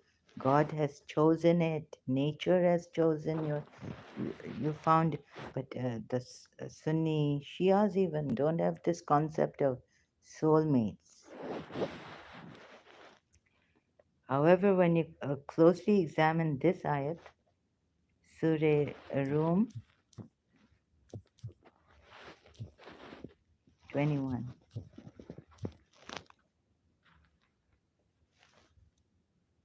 I mean, this is his science. And do you know his signs? If you reflect upon them, that he made, and among his signs is that he created for you from yourselves aswajan, mates, that you may find tranquility in them.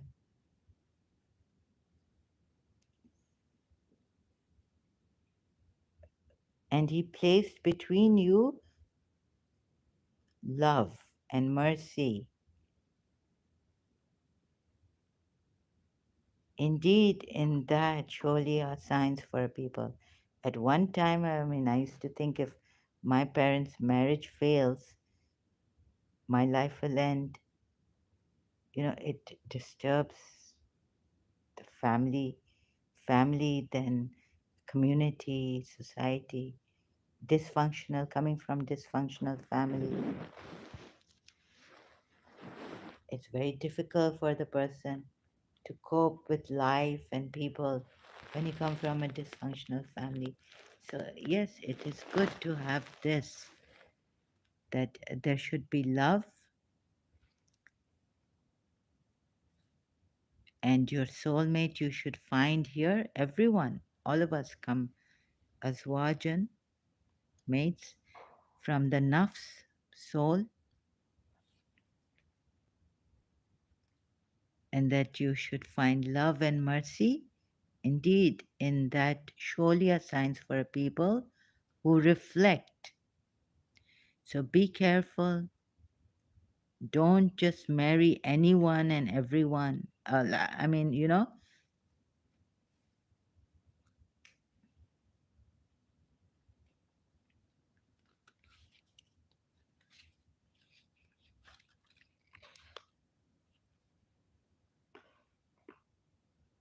yes, so brother, sister, 11, any questions? Please be serious. This is about your religion and human welfare,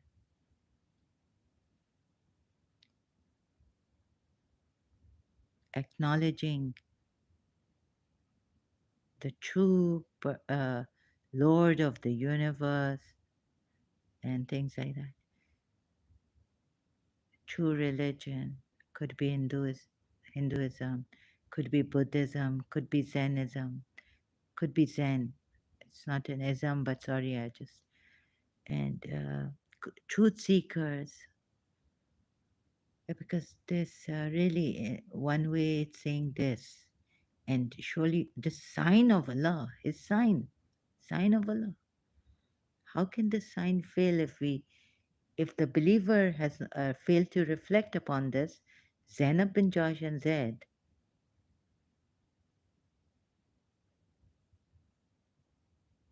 Surah Ahzab verse 37, we are told.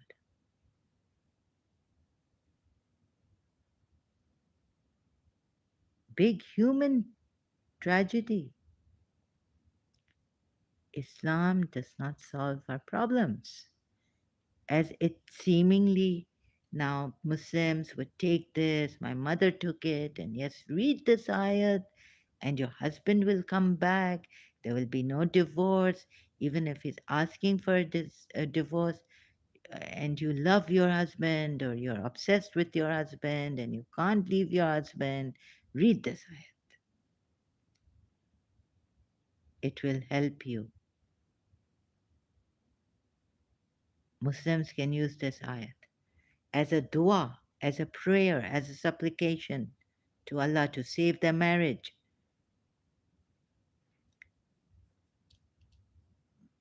Big thing for society, for the individual, for the children. We made a sacrifice, they say. But pray this, because you see, if you reflect yourselves, mates, that you may find what? Tranquility. I mean, tranquility, peace. Islam is peace, Islam is peace. Tranquility in them. And he plays between you affection and mercy and the Prophet of mercy, Rasulullah, Prophet Muhammad. What else do you need? Indeed, in that are signs. In this is sign, right? For a people who give thought. So please reflect, give thought. How can believers fail? How can their marriages fail and fall apart? It's not good for the children. It's not good for the society, then. What are you giving us? Dysfunctional.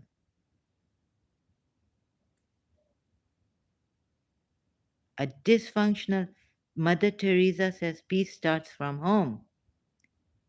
And, and of his signs is your sleep by night and day and your seeking of his bounty. Indeed, in that are signs for people who listen. Here it says, hear, listen, give ear. And of his signs is that he shows you the lightning, causing fear and aspiration.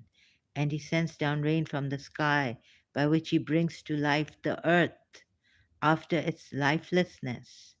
Indeed, in that are signs for a people who use reason.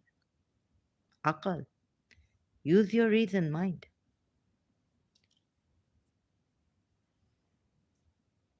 So, do I have to tell you how Hume, a utilitarianism, it can be changed if how they reached to this? The source was not religion, they were not theologians, they were philosophers. And yes, they came late, much late after Islam.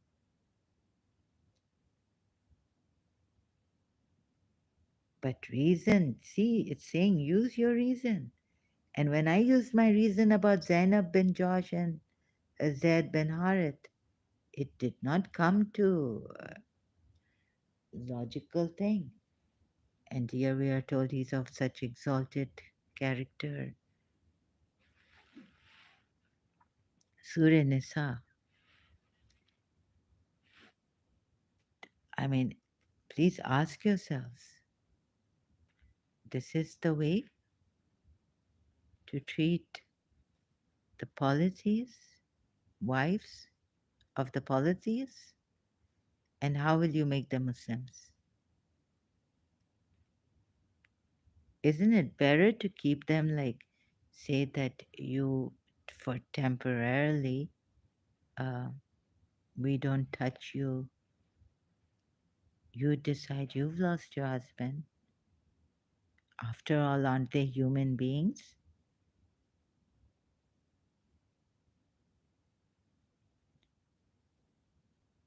And also prohibited to you are all married women, except those your right hands possess. Oh, those were such hypocrites, and they came for Prophet Muhammad, and can't take it, can't take it. We had to chop their hit on their necks, strike their necks until you have subdued them. And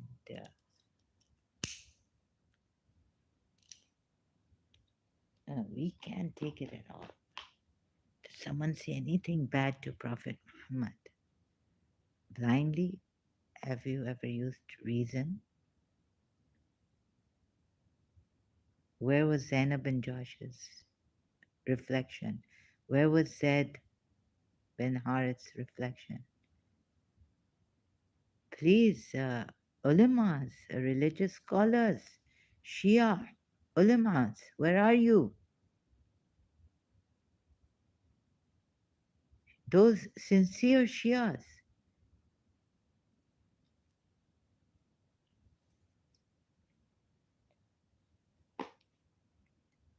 And because tonight is that Bibi Zainab, Ahl al Bayt in Karbala, the ones in Karbala. छुट से कैद के अब आ गई हूँ मैं या ए Hussain. Noah, dirge on Bibi Zainab.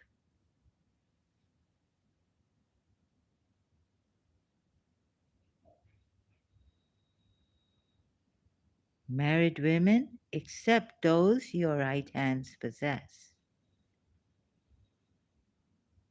Are, if these are animals or worse creatures, you are making them Muslims?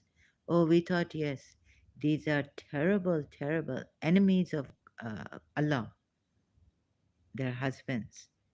And so the only way to tame these wild beasts was to make them Muslims, accept Islam, and marry them. Because the only way you could help these beastly people, creatures, worse creatures, Surah Baina, ayat, impure, najis, going around the Kaaba naked, was to do what? Marry them, make them Muslims. But there is no compulsion in religion. Doesn't that sound superficial?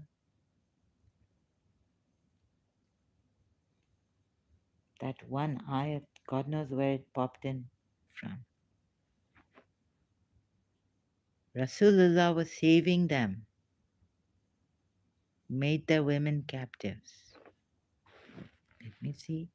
Again, oh my goodness. So, yes, multilingual Quran. Even my Shia,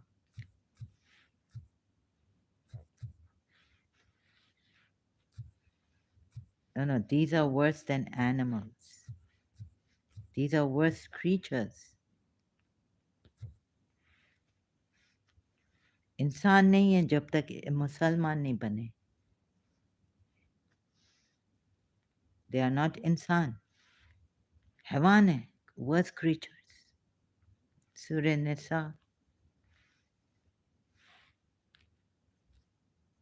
If Aka Mehdi Puya or Ali MA commentary says to me, MA Ali commentary under this verse, I'm going to do what? 24 verse. If it says slave captives, huh? So Shias try to cover it up, except those whom your right hands possess. When a husband is traveling 6 months away from the wife, then he can do muta.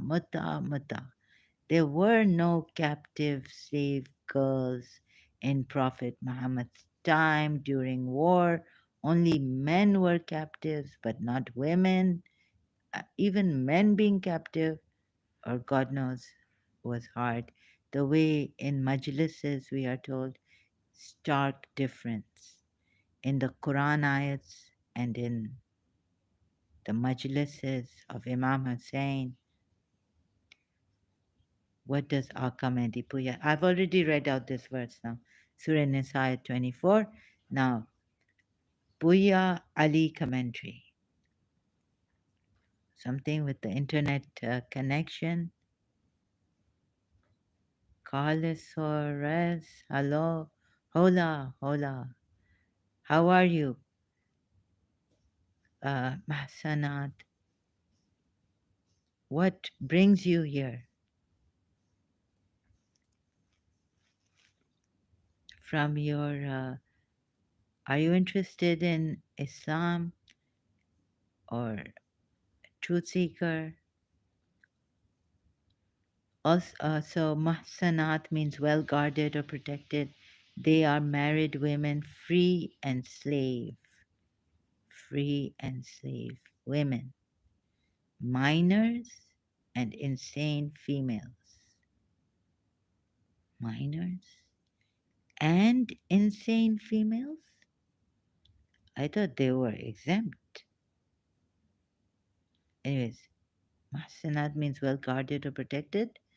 They are married women, free and slave, minors, and insane females, all okay included in this. Save those whom your right hands own, signifies such married women as shall come in your possession as prisoners of war. Oh,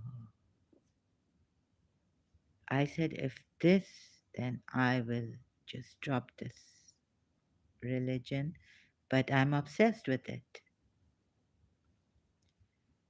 Such women, when not taken back on payment of ransom, ooh, ooh, ooh,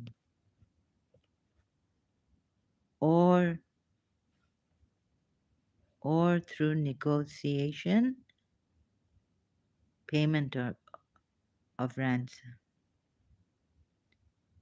Prophet Muhammad could take money for this. Give it to the Sahabas, okay? So they are slave, prisoners of war. The women also, through negotiation, are lawful as wives, even though their previous marriage has not been formally dissolved, provided, here I think of the Shia, this is the main, provided the infidel woman becomes a Muslim. But remember, they are war prisoners. And what if she doesn't become a Muslim? Will you let her go? After what time? What your right hands possess provides for a temporary marriage known as muta. It has been specifically made lawful by the Quran and the Holy Prophet. This is between the Sunni and the Shia, the difference. Therefore, this provision subsists as unrescinded. The Sunnis say it was rescinded, cancelled. One day, for no reason at all, and having no authority to amend a law given and practiced by the Holy Prophet, the second Caliph declared from the pulpit to Mutta's temporary marriage and this problem now on temporary marriage. But can you see, please?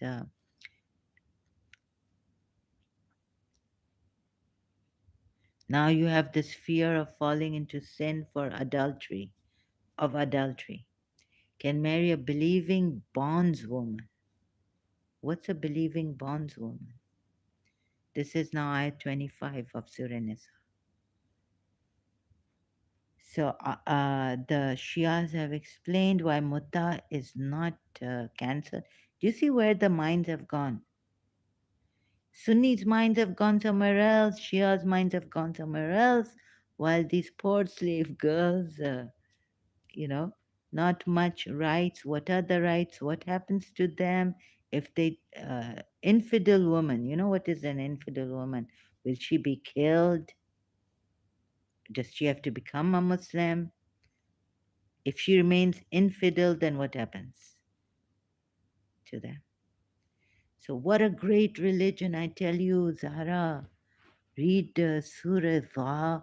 Ooh, what Akapuya has written about, Surah or M.A. Ali commentary, Surah Dha, very great. I mean, recently I saw this video, since now Prince Charles has become King Charles. So his admiration, they put attraction for Islam, but no one will open your eyes like I'm opening your eyes. Unfortunately, it has come on me to share with you this. So I'm going to Surah Zoha and I missed it. I know because it's one of the end, very here somewhere. Surah Zoha. Look at this. So for those infidel slave girls, women, polytheists, and now how great is Islam? You know, King Charles III also. I tell you, you see where our minds go to the positive side of Islam by the glorious morning light. For us, Imam Hussein sacrificed the Shias. Dua signifies the full light of the sun, which its splendor shines forth. See commentary of Shams, the night day, various productive. Okay, in Layl, I'll just. Allah never forsakes his devoted servants, much less his prophets and messengers. Thus, verse 3 contradicts the reported cry of agony of Isa, my God, why have you forsaken me? Mark 15:34 and Matthew 27:46. In the beginning of the ministry of the Holy Prophet, there was a short interval during which he received no revelation. The pagans jeered at him as one forsaken by Allah and slandered and persecuted him, as well as those who believed in him. But his faith in Allah was never shaken, and he never thought that Allah was not pleased with him, as the talents of his enemies suggested. He was indeed assured in all this. The Jews of Medina were aware of the prophecy of the advent of the Holy Prophet in the Torah and the Injil, so they advised the pagans of Makkah to ask the following questions from him: who were as Habal Kaf, and who was Dul Qarnain, and what is soul? So, what did we get here? Sorry, just a minute. The Holy Prophet never said anything save that which he was commanded to say by Allah. Really? Oh, Ganesh, hi there. Hello, Ganesh, how are you? I'm not too well. Hope you are doing great. I wasn't too well. Better now a little bit. How are you doing? So you see, he waited for the. Why couldn't he wait for the revelation for when adopting Zaid bint Harith?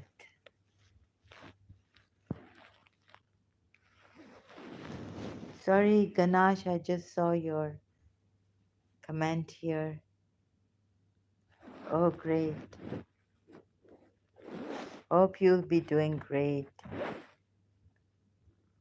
I just fell back and, you know, oh, why not use I, the obsession and the madness is still on, no matter how hard I try. So I fell back badly in the sense that lower vibrations, lower frequency, lower self,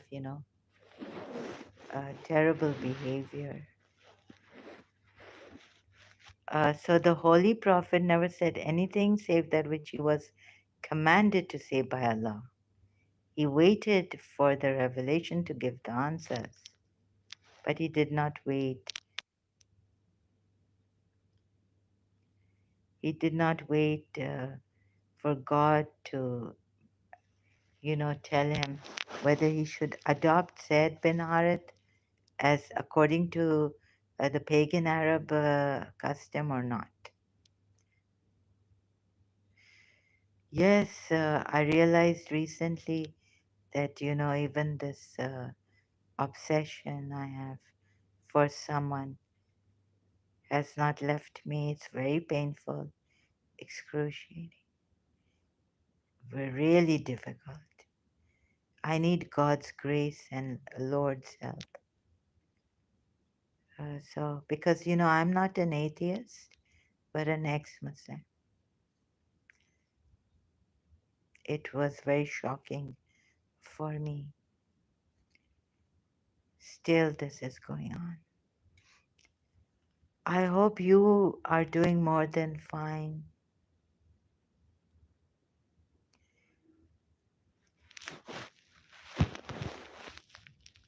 Answers were revealed to him after 3 days.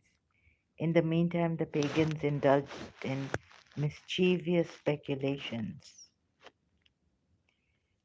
And the answer about this, who were Habul Kaf, the companions of the cave, I think that's Surah Kaf and Surah Kaf, and who was Dhul Qarnayn, not properly given in the Quran. What is soul? So spirit, the answer came that the spirit's knowledge we have given you but little. Very satisfactory. Oh my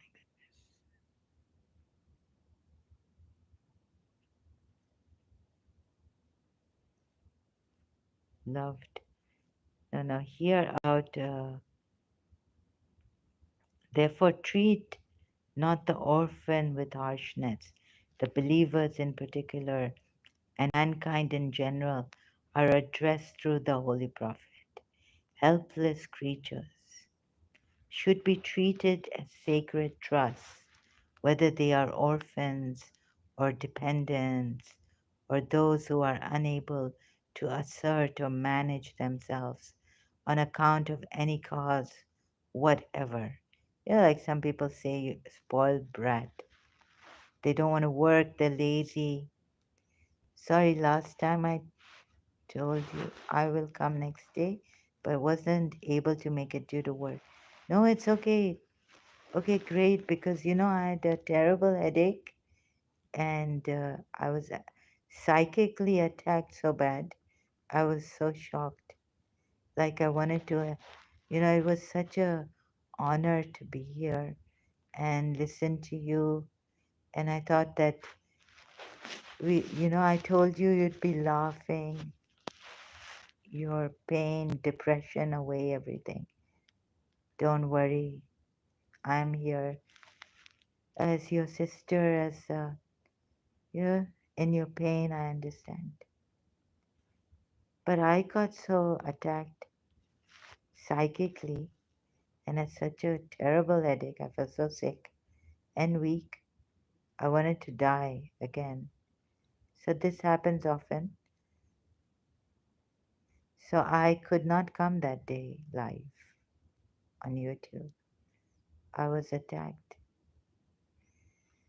I can't find that help. Uh, Still like going on now, whatever broke in the day. I get up one day, continue with this. Yes, that's why I'm here. A little better.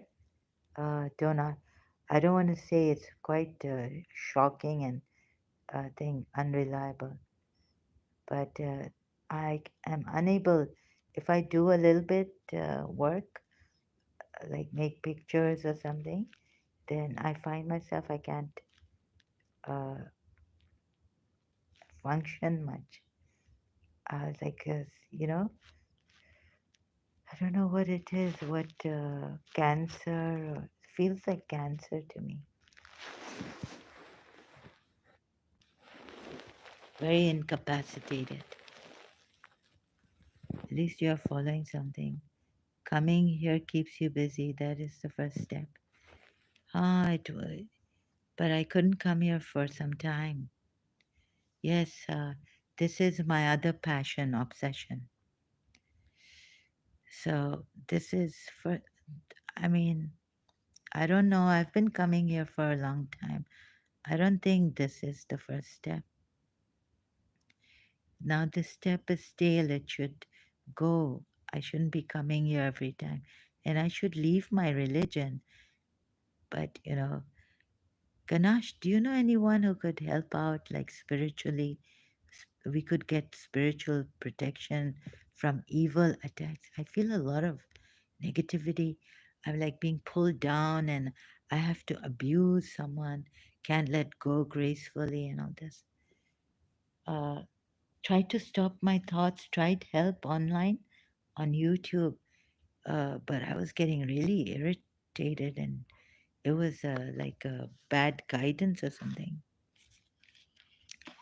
Started to feel that I'm a covert, no, overt narcissist. Like, hidden narcissist or overt, meaning, how the covert narcissists, they go into rage and all this. But I feel the covert narcissists are, I was saying mantras and all this japa. It was not helping me.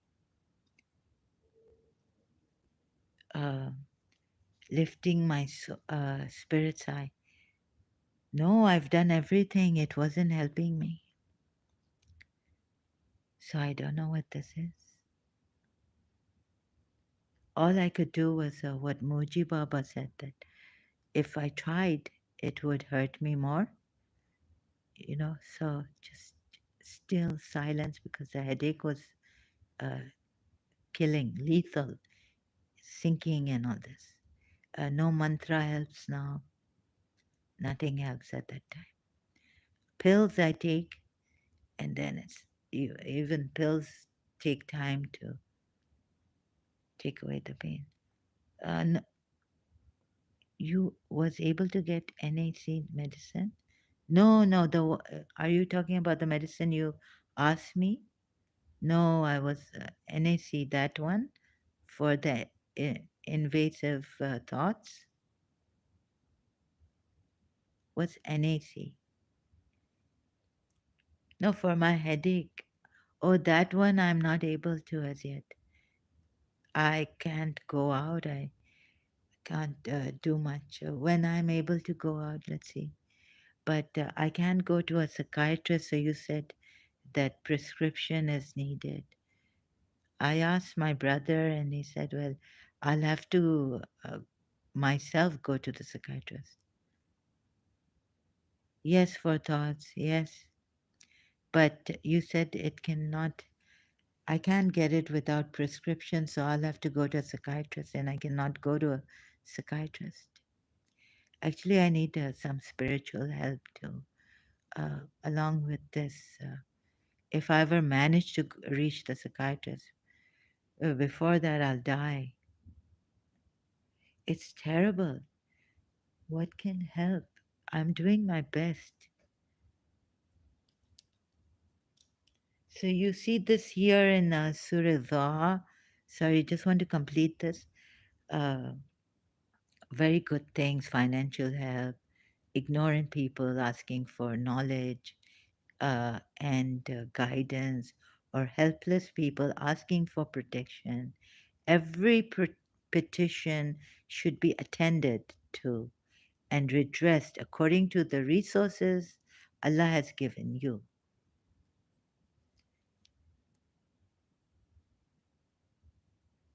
No, it's not that Amazon or anything. We can ask here. We can get it for free. Uh, but the thing is that I need to see a psychiatrist to get this on prescription. Amazon cannot send it, right? Without prescription. And I really cannot take these medications, even though, is it a new one or does it have the same thing? What do you call it? So just end this here. You see, this very good things about Islam.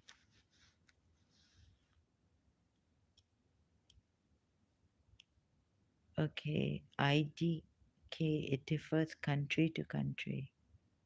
What's the name of it? That does it have? What does that brown star have?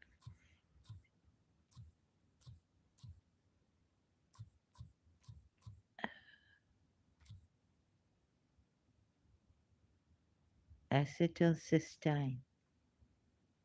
Okay. Yes, I'll just check.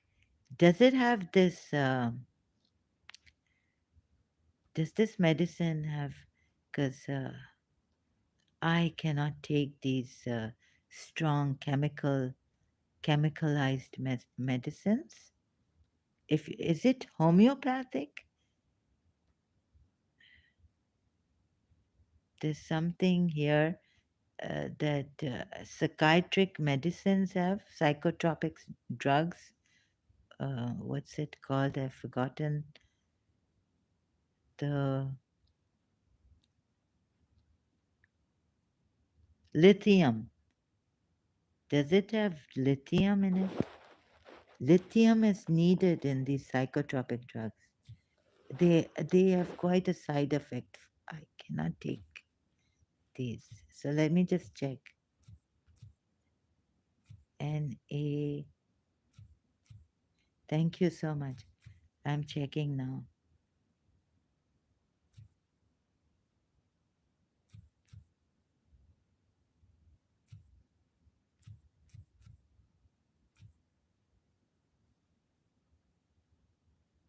It is not lithium. Oh, that's good.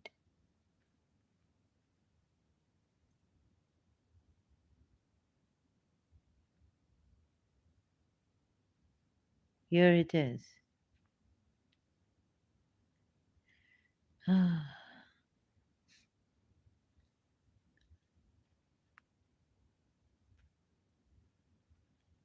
Cysteine is a semi essential amino acid. It's considered semi essential because your body can produce it from other amino acids, namely methionine and serine. It becomes essential.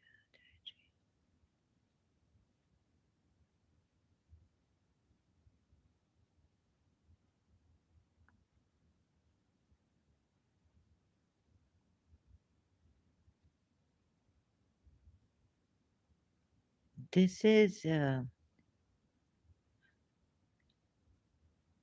does it have side effects?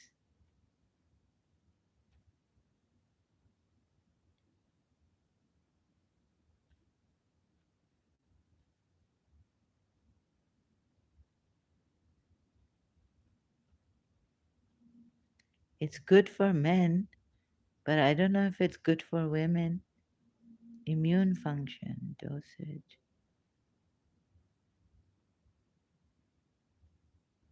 Maybe amounts of folate, vitamin B6, and you need for your body to make the amino acid cysteine, you need adequate amounts of folate, vitamin B6, and vitamin B12, lentils,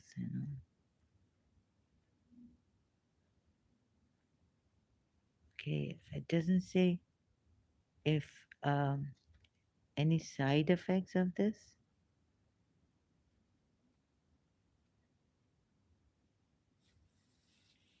Antioxidant that might play a role in preventing cancer as a drug. It's used by healthcare providers to treat acetaminophen, Tylenol poisoning. It works by binding the poisonous formed in the liver. So this can be found through, like I can only get it through prescription because it is a good antioxidant. It will boost lithium. No, no. Okay, is it a What is this? What's a semi-essential amino acid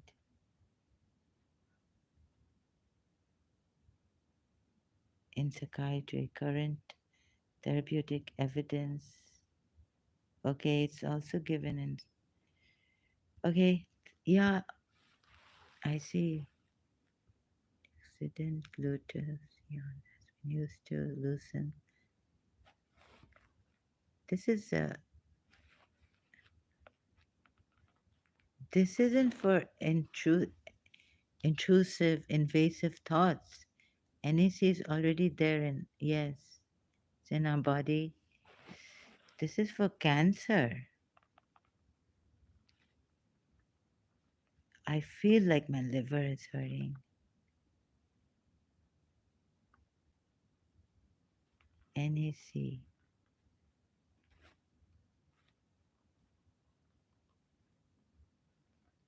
Okay, when I reach the pharmacy one day, I'll check. NAC for OCD. Ah, it's also good for the.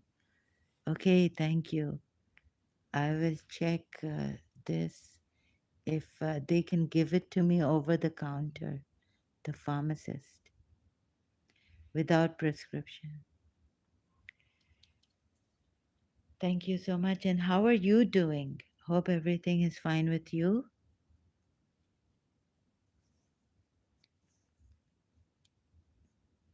God bless you and your family members. Is there any healer like, do you believe in distance healing? Can we find like through like they have these prayer groups? Can we do something like that? That's great. Good to see you smile. Keep smiling, keep shining, Ganesh. I wish you a very beautiful life. How did you how did you feel later when with that? Did you check that emoji? Oh, I should. Did you check the emoji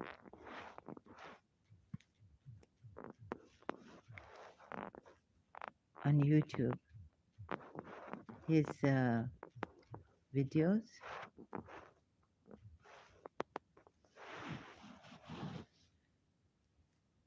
You do believe in distance healing, huh? Ah, so is there someone who can heal me to a distance? This means that you know someone who can heal from a distance, right?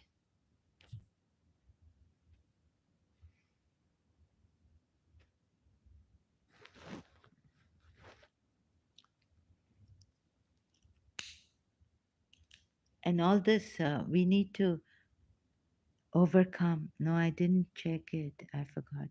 Oh, okay. It's okay. Are you really busy with work? Very busy? How much time do you give to your, do you meditate or anything?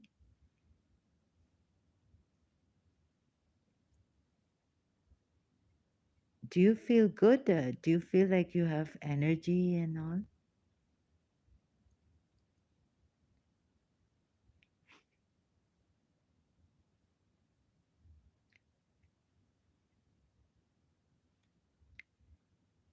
What else are you interested in?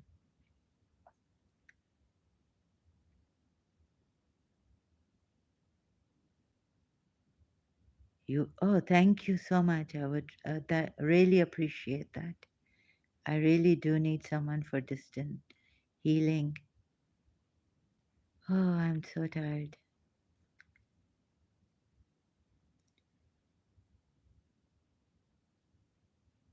You are studying. Oh, so you're young. You're studying, and don't let me keep you here when you. So thank you for your help. How come? I wish we. You're young, busy, studying, as well as working, part-time working, studying. My goodness. I wish you the best. I don't know how you cope with that.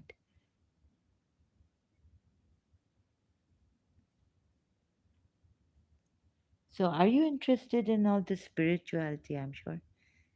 Because if you believe in distance healing and not working, you are studying, you're very young. Thanks a lot for what? I didn't do anything.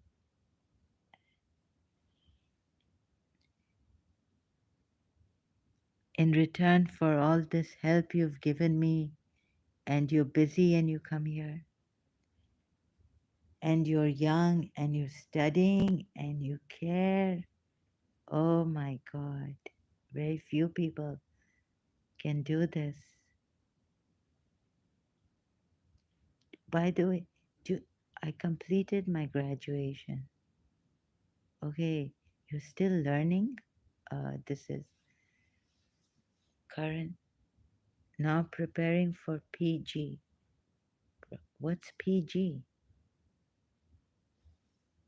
Sorry, what I don't know what PG is. Is that some college, university program or computer?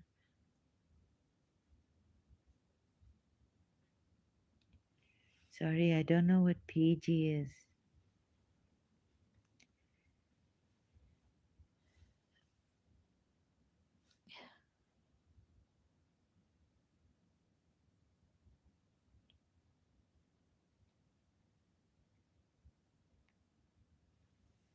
Do you think we can overcome evil more than your videos? I'm more interested to help you. PG is post graduation. Oh, okay. Post graduation. I see. So that's like internship, right?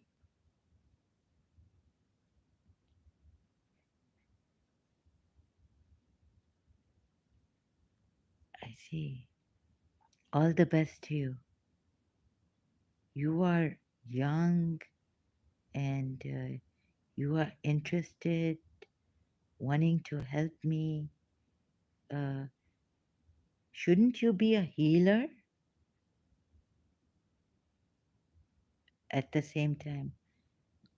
You have lots of energy. May you always have energy, lots of energy. So, Ganesh, why aren't you a healer? Have you heard of Panache Desai? He is a healer. No, he's a spiritual coach guide. After graduation, people go to college again for post graduation.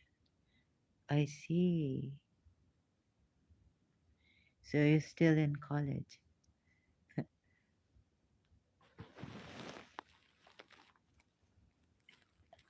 This is the American system, or in Europe also. Never heard of this in. That's why to fill a form, it's like, what's postgrad? What's post graduation? Bachelor's?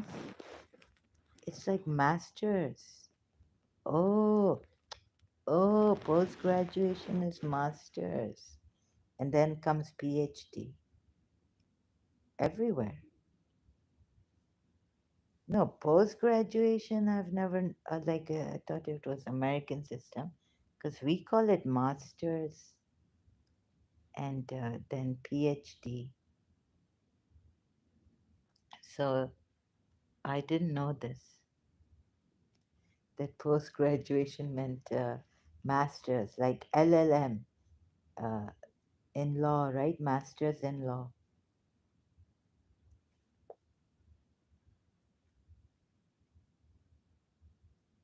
Oh, thank you for this. Ah,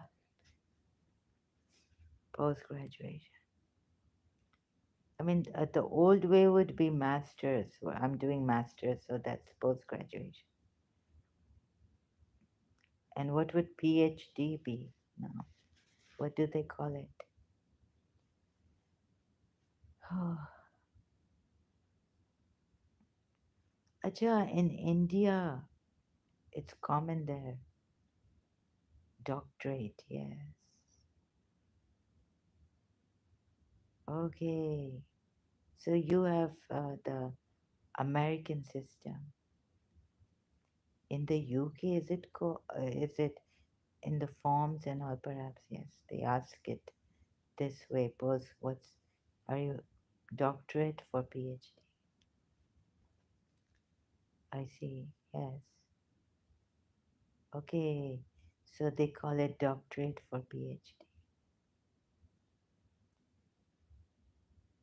Oh, so you're doing your master's.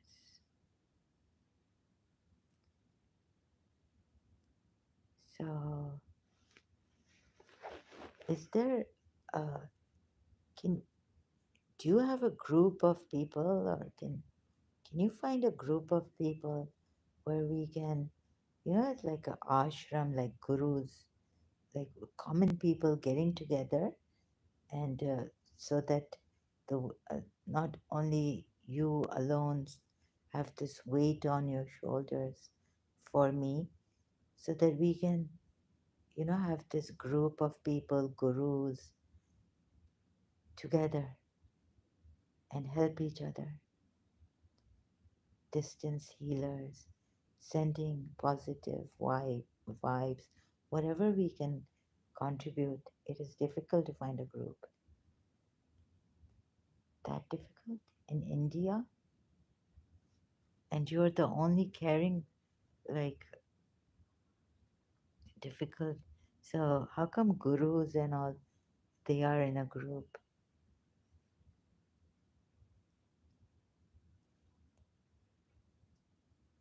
But there are healers who work on payment basis, yes. And I don't have a credit card. And they must be expensive. Yes, so in India you have many healers, spiritual people, but I think they would want money. Like my case, if you can find a true, there are a lot of gurus, pandits here, but you don't know who is real and whom to trust. Yes,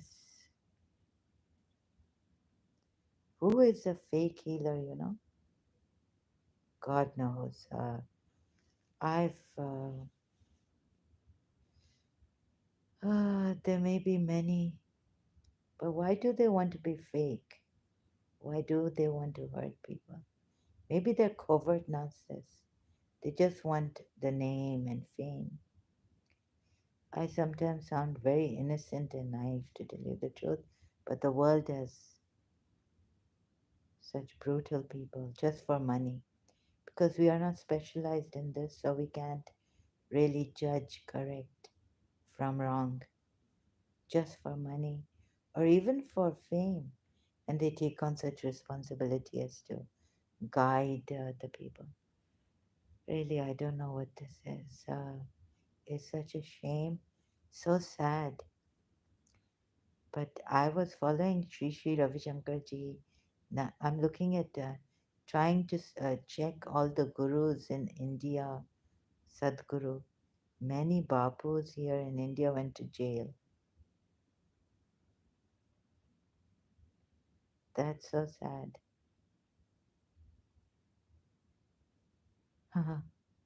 Very big famous got arrested for rape charges. Yes, like, is he arrested that Yogananda, what's his name? He's wanted.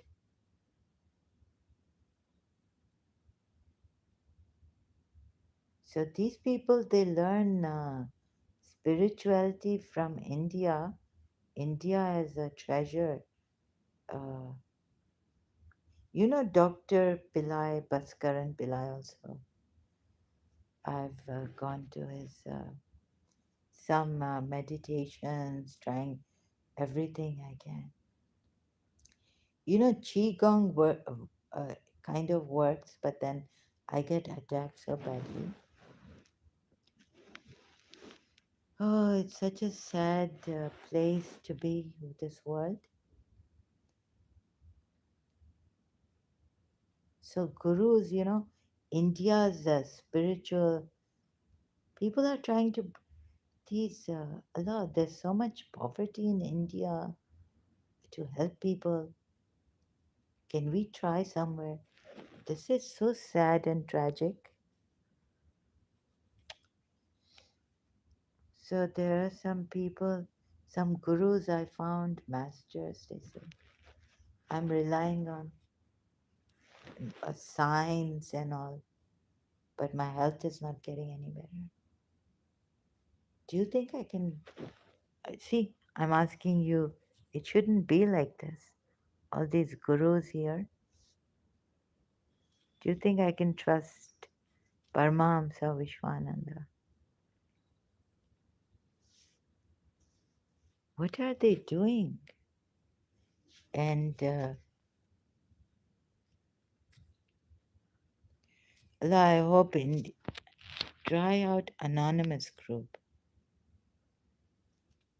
Maybe to trust in American gurus, maybe. And what about this um, Sri Ravi Shankar ji? I'm still being attacked.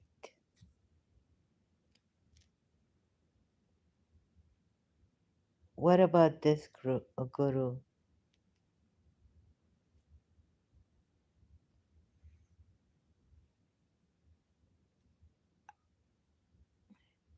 What about Sadhguru of Asia?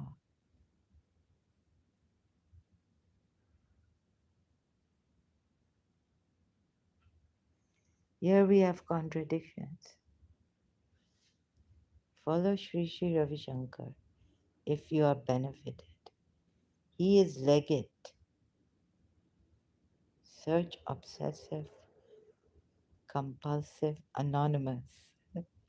Why? Sadhguru is also good. Sri Ravi Shankar is also good. True. See, why should I ask you? They Om Namah Shivaya, Om Namah Shivaya. Did I say this properly? I don't think so. But he's Sri Ravi Shankar ji is very sharif, very good man, very good person. He's good, but where is my healing, masters? And what's happening to India? Do you think India is making progress with all this spirituality? Then we have another one who says that all these, he was talking about Obsessive Compulsive Anonymous. It is a group for people with OCD helping. Oh, on. Oh, Baba, someone was saying, obsessive, compulsive. Someone was saying you have to force yourself. Force stop. I was looking at obsessive love, and this lady was saying you have to force yourself. You have to force your stop your thoughts against another person is helpless. I feel so powerless, but I'm powerful. I'm powerful. I have the ability. I can stop my thoughts. Never. To what? Sorry, I went on. Unwanted thoughts. The danger of pure oh. Oh. Um, do they have a channel with this name or understanding? Or it's just like search. I can't find the channel. Never to force stop, right? Yes, because it just came on me so strongly. I heard this lady, oh my God, about obsessive. I can't, Ganesh, I can't find I'll look afterwards. I can't find. This is very important for me. No channel, no. It will come back. Yes, it came back so powerful. My um, whole every fiber in my body was like pull, and I was like dying. It was like worse than dying. I wanted to kill myself. I don't know where these people come from, really. But like I was saying, maybe you can find, this love disorder. I was searching, and I went into this lady's. Okay, I'm not going to. This. It. I try. It's terrible. And never try that. Never try force. Stop your thoughts. Try to, you know, go turkey on your thought. Obsessive love disorder or something. That's what I thought this lady was telling us. This person.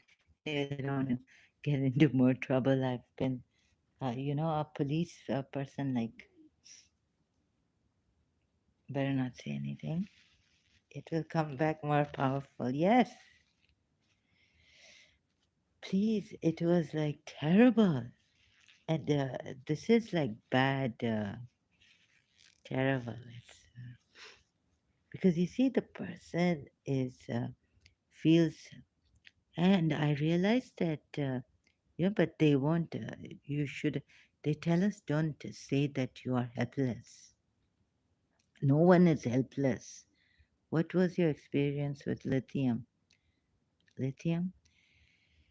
Uh, I think I don't know the Resperdal the psychiatrist gave me in Pakistan. It has what has lithium? My mother used to take these drugs, psychiatric drugs, but I don't like it. It does. It makes me feel sick, and many bad things like side effects. Many side effects.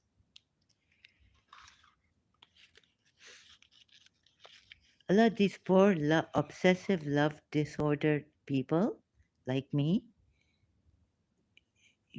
People say you're not helpless, but we cannot help it. So I realized, like, I had to, no, I am helpless. Why can't they understand that we cannot control these thoughts? We can't stop them. I mean, why does it have to be like this for us? Because I'm from UAE, my mother passed away. She wanted to live in Karachi. So my father's from UAE, my mother is Pakistan. was. So when my mother passed away, then I came here, and also because I had to seek help. My case was very complicated, and my father was also telling me that the Dubai Sheikh helps helps people in work also, especially jobs and new ideas and open to all this. So that's why after my mother's death and my passport was expiring, I had to come here because I have a UAE passport, and I got stuck here. My father got married there, another one. So I got stuck here. Uh, then all that rent and contract, couldn't afford to be in a hotel apartment. So I couldn't afford to go back home. I mean, that was my residence country. Most of my life I've been brought up in Pakistan. So I ended up in UAE.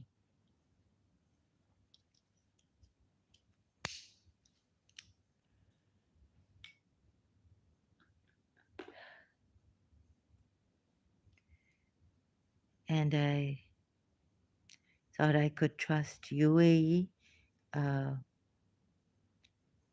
with my case and all. And then here I, you know, I've always been questioning my religion, but I would respect and admire Imam Hussein.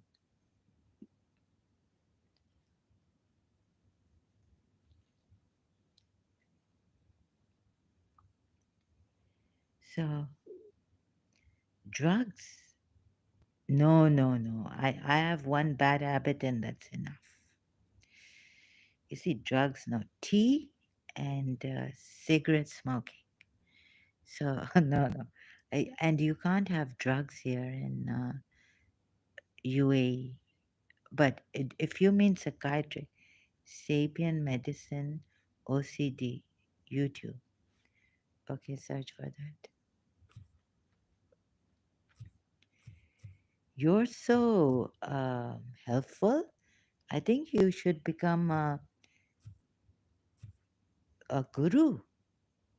I hope God gives you. Please, can you not work to become a guru? You are so caring. This is amazing. From a youngster student, obsessive sapient medicine. Okay, this channel, fear release. Okay, I trust this channel. I'll try it out. Since you told me, thank you. I'm so grateful to you. Ganache, I think you should become. Um, I will come back to this. This channel.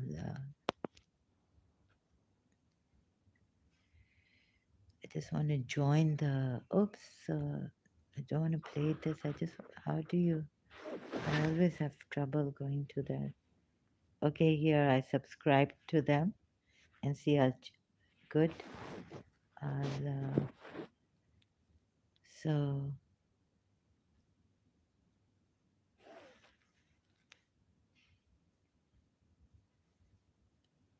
powerful audio will help you get OCD uncontrolled. So I didn't get that. It is powerful audio channel, you mean?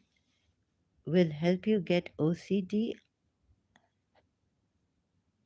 under control, meaning listen the same audio twice to thrice a day. Listen the same. Okay, the audio is powerful. Twice, thrice a day. Okay, I will do that. So this is amazing. We have some help from India. Ganesh, you could be a powerful. It is powered with M feels. M feels. Oh, that M feels like that powerful. That quantum physics and all this, you mean? M field and you mean the quantum physics M field?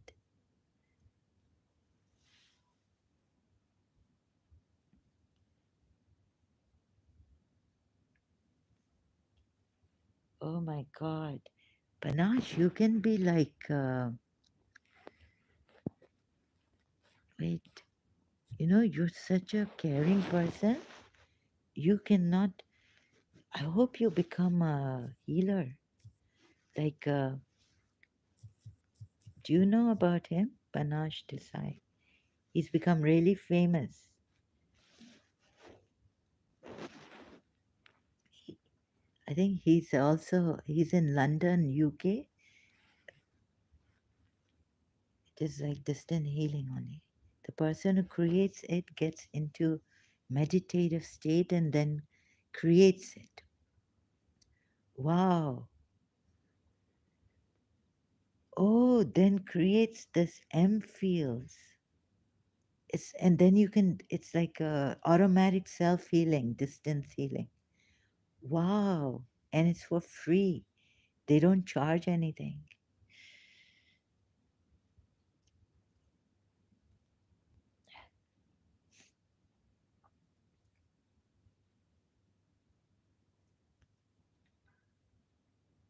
So you see this young man, Panache Desai.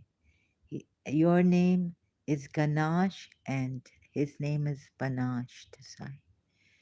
Panache rhymes to your name, Ganache. And he's become a very famous spiritual coach, help.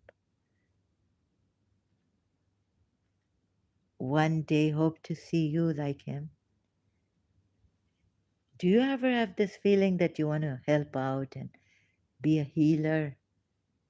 He also has a paid version, but many of his videos are available for free on YouTube, yes. His books, some of them, yeah. Oprah and all these healers, they. So, yeah, it's. Do you ever have this? I think you can be a healer. And of course, you're going to be humble enough not to tell me. Uh, India needs a true guru, and India deserves it because India has very rich spirituality, very ancient, and we cannot see India losing India to false gurus. Just it breaks my heart, but I can't afford. My heart is already broken. So no, India, we cannot lose India to false gurus. We need, India deserves to rise high in its spirituality with true gurus. I always like from my religion also spirituality. I cannot let go of spirituality. Do you know how important spirituality is? I mean, the therapy. I've been to therapies and psychiatrists, hospitals, cold and still cold for me. Therapists and paid, and you have to. And if we're living in Karachi, then my mother had to pay so much for her psychiatric medications and visits. Rich people cannot afford it. So, have you heard of also this song? But he's Chinese, Master Chu. No, it's Master Chunilin. So I feel this even in China, this, what do you call it? Qigong. Very good, it works. I don't want to be a guru or anything really. It is just a vicious circle of being a guru. Many guru never grow after oh, that's sad. After a limit because they get addicted to the fame they get. They get behind to become more and more famous. What will they get? You know, spirituality shouldn't, I think Devi should get them. Qigong is just as yoga. No, but it's a bit different because in yoga we don't feel the energy field, but this really helped me for a little while. If I could get up and do this every day, if I had the routine type, if I was the routine type, disciplined, but you see, my energy is so, I cannot tell you what halat condition I'm in. But this, he shows you that you can feel this energy in your fingertips.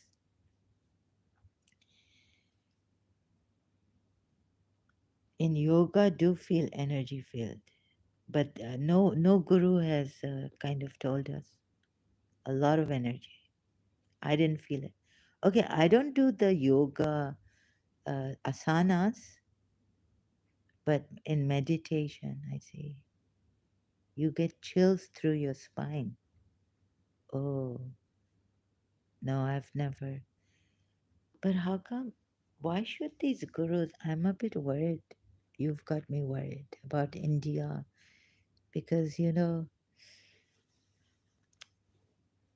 see now in Europe, like these doctors and all, they don't become, That's why, you hear from atheists, Refeel Yoga is a good channel on YouTube. Okay, I'll check that one. Refeel. I hope these gurus come to their, become humble. You can't do this to yourself. How many people they're misguiding and giving a bad name to spirituality. I can't do yoga asanas.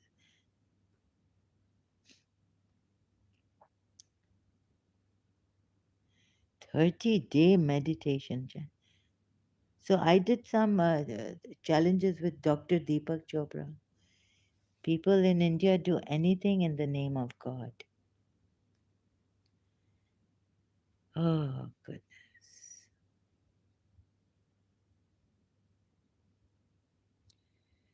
That's very, very sad. That is red. I mean, it's like dangerous stuff. You mean to say they can do jadoo, black magic, harm people, and make them falsely think that the guru is the lord of the universe, and they have these tricks, siddhas and siddhis, powers. When will Kalki Avatar come? We need Kalki Avatar. But this is yoga, this is from foreigners. Harmonize your entire being. Okay. Oh, oh my God. You mean to say that if this person is not a true guru, these poor Germans, Germany is in trouble? Huh?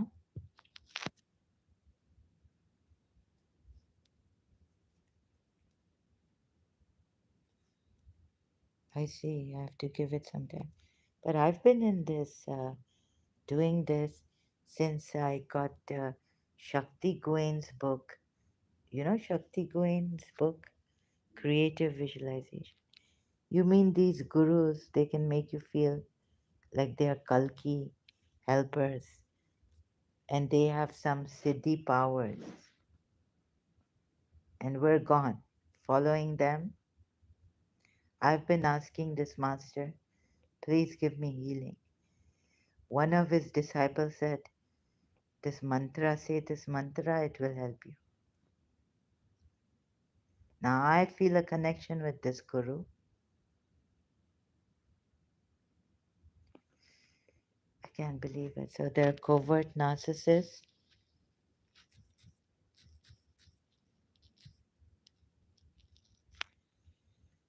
Save India, for God's sakes. Don't worry about other countries, sister. Get free of your mind first. Yeah, but then I thought India was very rich in spirituality.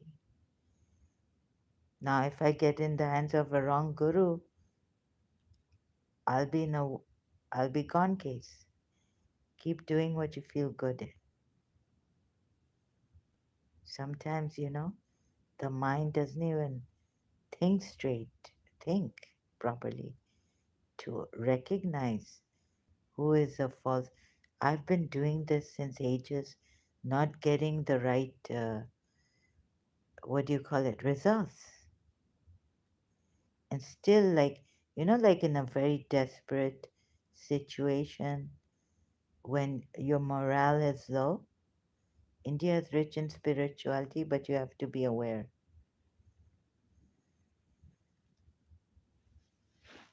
पागल को कौन समझाएगा? If I, my mind, I feel is controlled, possessed. I'm possessed. And I'm just being pulled down. How are you going to, we can get so deceived that we're not aware.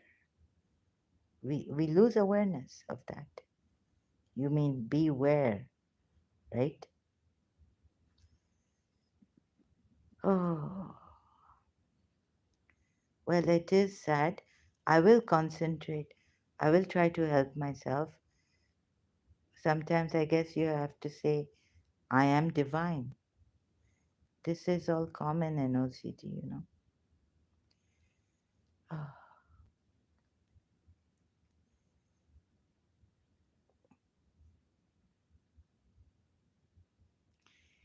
Oh, what about this black magic and all this? Do you believe in this? Bad energy. So for these, then getting help from India was like useless. It was worse. No, no, intelligence, smartness is all gone. I'm not intelligent and smart. Well educated, all my education went to the, yeah, gone case. You see, if someone wants you, uh, we really, you, we really need to yoga. They're hurting people. Who was that? The India's police is after. What are these people doing? People's lives are at stake. That is there, but having thought you have been attacked by someone is very, very unlikely. It is just you obsessing over it. No, no, Ganesh. I'm not obsessing over it. I don't. You see, this is the thing. A lady in London told me my symptoms. She did not tell me out of the blues that I would obsess over it, but she did tell me my symptoms that I overthink, I think too much, and that there is someone after you. Clairvoyant. It's not me obsessing, it's someone giving me the obsession by sending evil spirits on me. Or maybe it's like ill will. I don't know how they do it. In Pakistan, we have this. So I was not obsessing. I don't want this. I don't want these things. Bad energy, black magic. I have been doing affirmations, Shakti. I'm not the one. See, this is the thing. I don't know why people don't. You see, you don't understand this.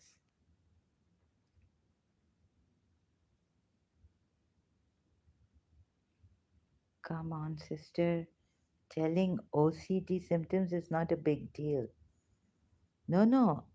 But why would anyone get under black magic? The lady in London told me that this woman or someone was jealous of your parents, my parents. And I said, what have we done? She said, you children have not done anything. This creative visualization I bought in 1988 or 87. And I'm a believer in God. I was not. You see how much it is rampant. From so many people later on, I asked in Karachi, whoever, every other person thinks there's black magic. A clairvoyant, I don't know her name. I just went to her one time. Someone sent a flyer, kept it there in my hostel. She was somewhere from South America. I don't even know her name. But because I didn't believe in her, but because she told me my symptoms, 100% true. I didn't tell her. As I sat there in front of her, she told me my symptoms.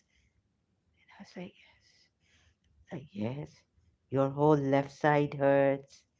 You think and think. And I said, yeah, I'm bad. She said, no, no, you are not bad. Like, I get angry and all this. She said, how have you come here? Because I had chronic fatigue. You know the chronic fatigue syndrome? I said, yes, I don't know. You should be in bed. But you see, this was in 1996 London. So if I was obsessing over it, from then on, I should have been in bed in London and unable to do my law. I did LLB law, honors degree from London. So I wasn't obsessing over it, but I did get scared. However, she told me you are determined. Um, you know, she said, if you don't take help from me, she wanted 200 pounds. I didn't give it to her. I just gave her the 30 pounds or something. It was for.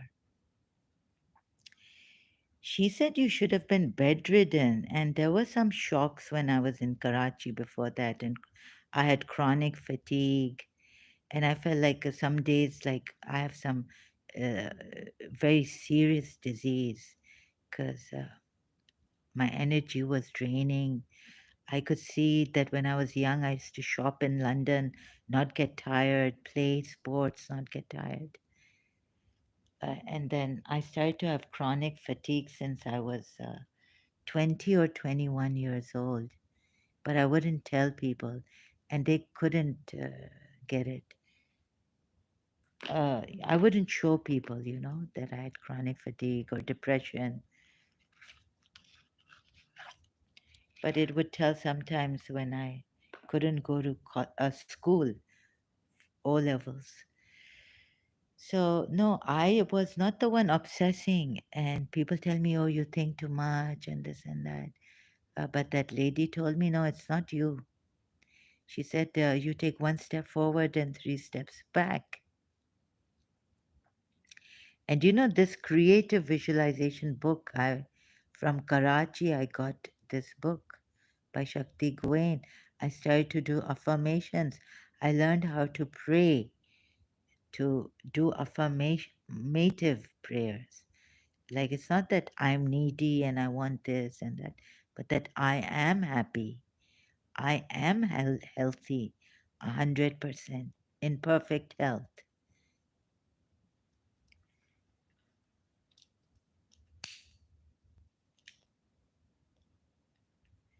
This book I read in 1988, and there were many other self book later on, but this was the first one I remember.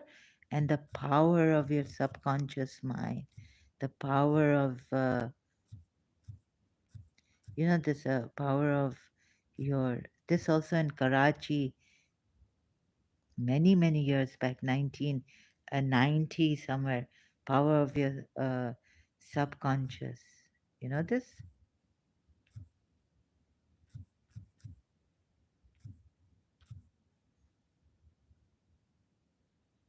Hang's book. It's a copy of Hang's book, The Power of Your Subconscious Mind by Joseph Murphy and many others. Uh, 1990, 1989, um, a self-help book. It was like I was very restless when so very restless going to school. Also, it is good, but not much. Okay, but there were different also books on this, not only by Joseph Murphy, but another who came under an accident, truck accident. So, and many other books like I Am at Peace with Myself, and God knows my forehead is hot and my stomach is cold, and uh, Napoleon Hill, Bob Proctor. No, it was a lady who wrote this, The Power, the Subconscious Mind and the Super Subconscious Mind. I can't find that book, and I can't uh, tell anyone to send it to me from Karachi. It's lying in my bedroom or it's just thrown away, I guess. So, no, can't remember, sorry. Napoleon Hill has, is it a she? Neville Goddard search. Oops, what's happened to this?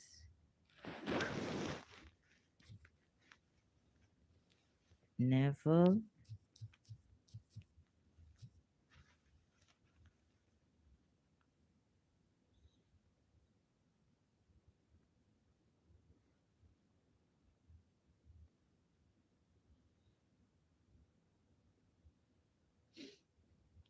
Oh, yes, here it is.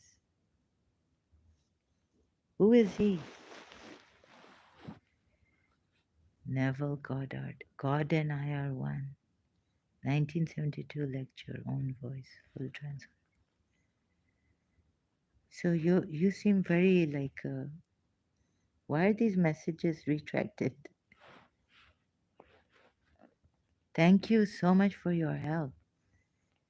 But let's do, it's my dream. I know you don't want to be a guru, you're very humble, but really someone like you, don't you want to save India? Like, I have a big dreams. I know they would say like we are like schizophrenic. Some, we have some.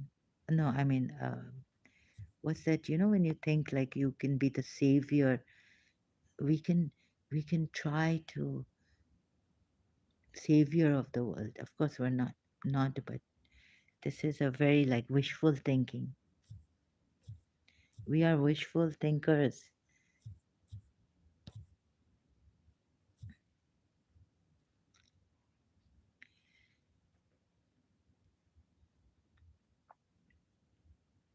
Idealistic people. Read only him if you want to practice law of attraction. No, I don't want to practice law of attraction. I don't believe in this junk.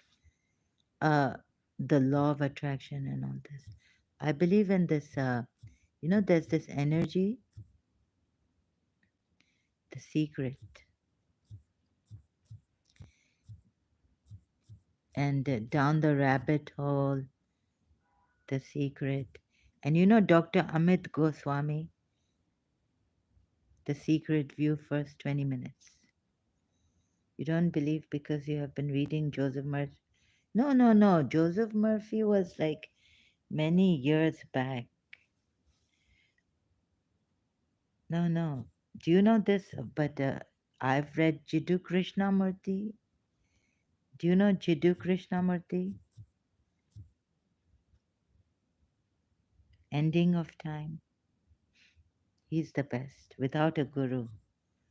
Find out yourself. Read Neville's perspective on Bible. Okay, that's interesting. Do you have? I can't read so much, but I'll try. Um, what's that? What? This, and now he is the best. Really, he made me. Without gurus and everything, the secret, Muji, and you know, Dr. Goswami, quantum physics. Dr. Amit Goswami. Do you know him? No, no, I don't take to heart uh, power of the mind. I think there's something beyond the power of the mind, which is pure consciousness that I find. That Muji Baba helped me. How got a lot of lectures on YouTube. HW got a lot of lectures. Who's HW on YouTube? Sorry, I didn't get that. He's brought science in. Neville. I see. I really don't have time. You know, for Bible, it's for the Christians to know the truth about their Bible. I'm out of that Bible and all this. I'll just have a look at it. Thanks for the help. But for now, uh, Dr. Amit Goswami, quantum physics. I believe it if I see it, if I can test it. And some things, when they say it's spiritual or when you're observing, the thing collapses. So, of course, you can't test it. So, I can get that also.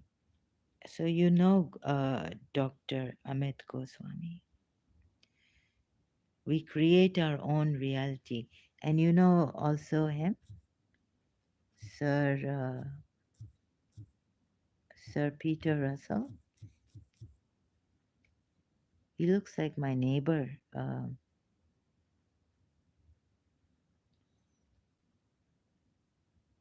It's him in London. But he was young. My neighbor was Eckhart Tolle, Peter Russell on meditation, a conscious cosmos. So he was, Sir Peter Russell is a scientist. Yes, and abusive and all this. Yes, it was, I was stuck there, pulled down. I want the world to be a better place. Trust, love, harmony. And I've also been to, like, this was my prayer, my 25th, 24-year prayer was, I want love, peace, and harmony for the world. So, when I met Dr. and Master Shah Healing, he says, his song, I mean, I got really like, oh my God, this was my prayer. Even though I loved my principal, I was very attached to, of St. Joseph's College, and I had not invited her for I didn't want to trouble her. I think my 24th or 25th birthday in Karachi. And I just prayed for love, peace, and harmony for all in this world. David R. Hawkins.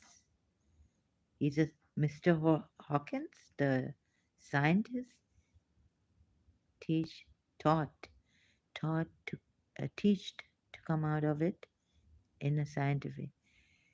You mean Miss. Oh no, okay. This is another Hawkins. He was a psychiatrist who achieved self-realization. Wow. Let me see. David, you know a lot of this. David R. Hawkins.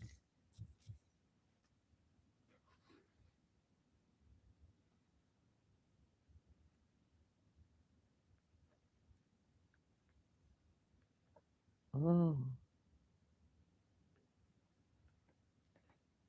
he's alive? I think I should. Wow, this is great. He's British? David R. Hawkins. Okay, I'll check his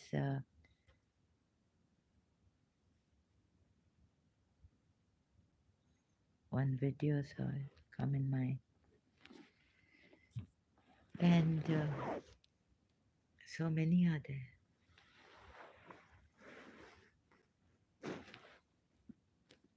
But the world is in. So, what do you think can help the world? We need, Dr. Pillai, Dr. Bhaskaran Pillai.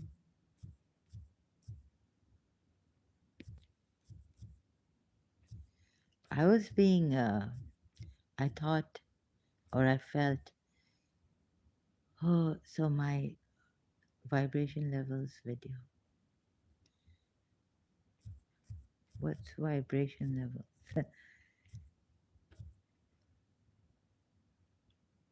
You know him? He's your Indian in America, Indian guru.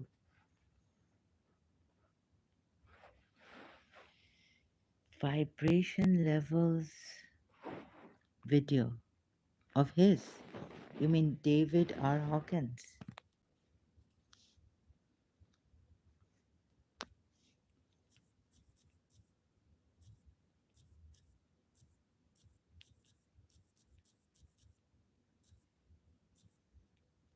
Do you mean David R. Hawkins vibration level video?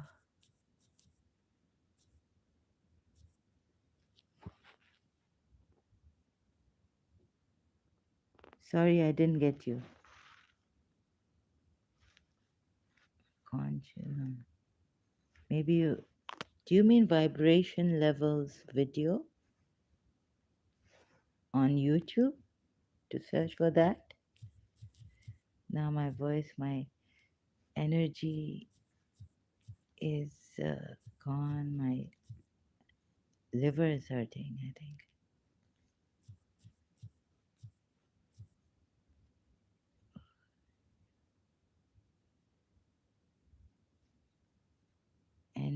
This one? Vibration level? Ganache, are you there? Oh, I've tried everything, but this is no. This I haven't seen. There's an.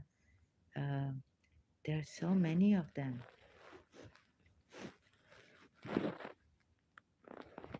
Do you think that vibration level? David R. Hawkins. Okay, the first thing David R. Okay, I'll check that. I hope I can save this. Actually, the live chat goes away sometimes when I. So I just want to go to my. Where's my live video here? So I can. Yeah. Can you hear me? The volume is on silence. Okay, I will. Vibration level David R. Hawkins.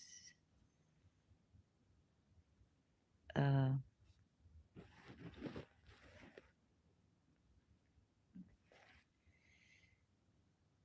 okay, great. Thank you so much. I don't know. I should be touching your feet. Ganache, you are so educated. So many, my goodness. And maybe I found, who are you? You are a beautiful soul and so humble and so honest. You're telling me that in India, in God's name, they do anything, and you're not even scared to say this out here. Maybe they'll, try to harm you. God forbid. May you be protected. And it's so sad. I just get very, very sad. I know I can't afford to, but India, where is that Devi who holds people? Her. Uh, oh yes, I think I should do that Devi mantra. Durga Ma. Oh God. Do you think that education and science is going to save the world, or do you think we need spirituality and quantum physics and to keep an open mind for everything at the same time? Oops, sorry, excuse me. My mobile fell here. I think that we need spirituality. I think I will go to sleep now. Okay. I know I'm also very tired. Thank you so much. I cannot. So, when will we meet again? You're so helpful, such a support. Uh, and you don't even take anything. Do you have anything on your channel? Do you take time? God is way out of reach of science. Yes, and it seems that spirituality is also not helping us. But God exists, right? No, no, God and science can go together, but I don't know why uh, lapse has the distance between God and science. Philosophy, spirituality, science, we can all come together. There should be no problem in that.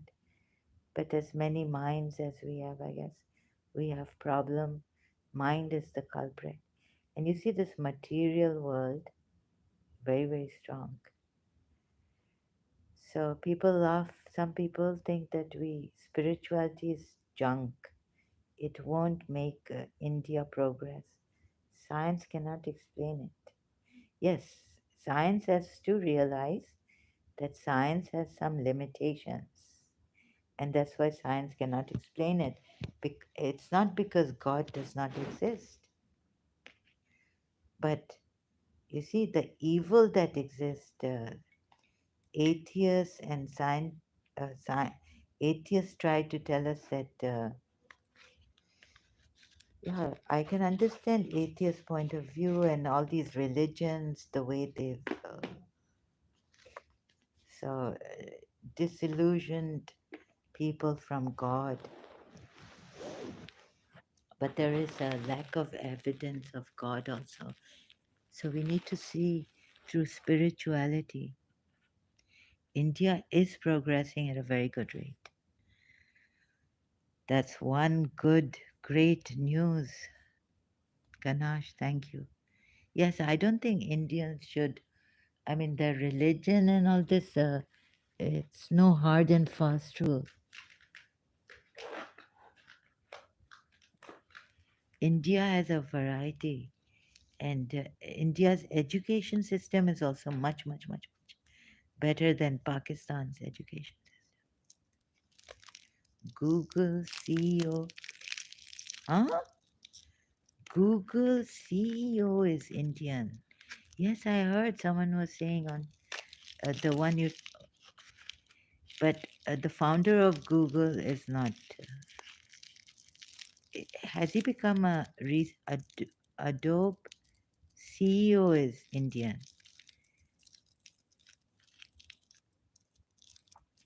So then, why are some people saying that India is backward because of this? The cow lynching and God knows what the cow. what do you call them?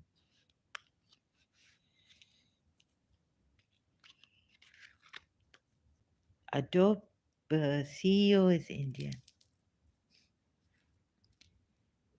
But you know this, the, oops, again, sorry.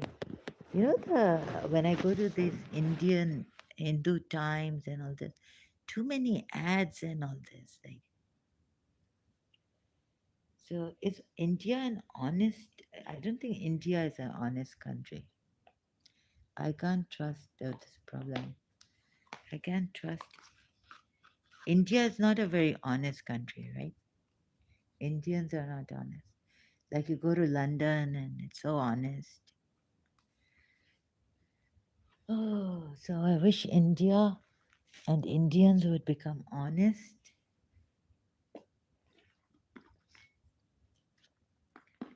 and the poverty in India would go. India has such talents. I mean, their religion tells them, I mean, they can, their dharma and yes, to be very modern and up to date with everything.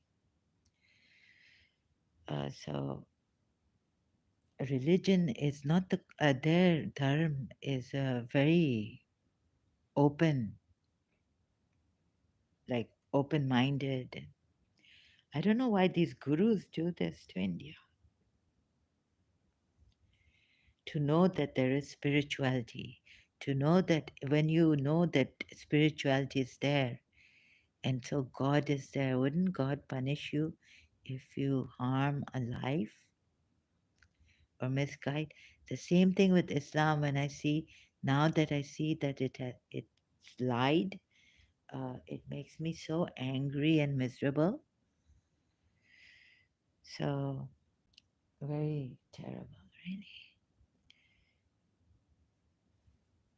Uh, India should progress, and so there was this one person saying that nice talking to you. Will go. Yes, yes, you should. You said this some time ago. I think you should go to sleep now. All the best. Good night to you.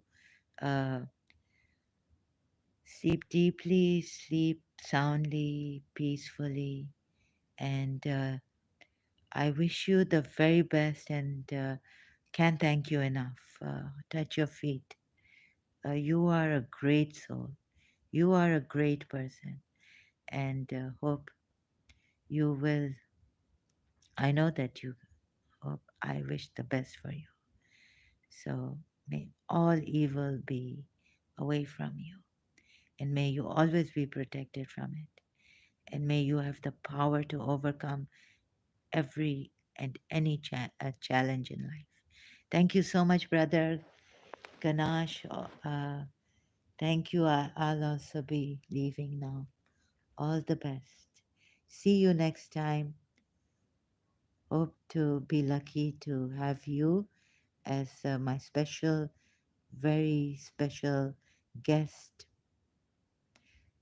special brother.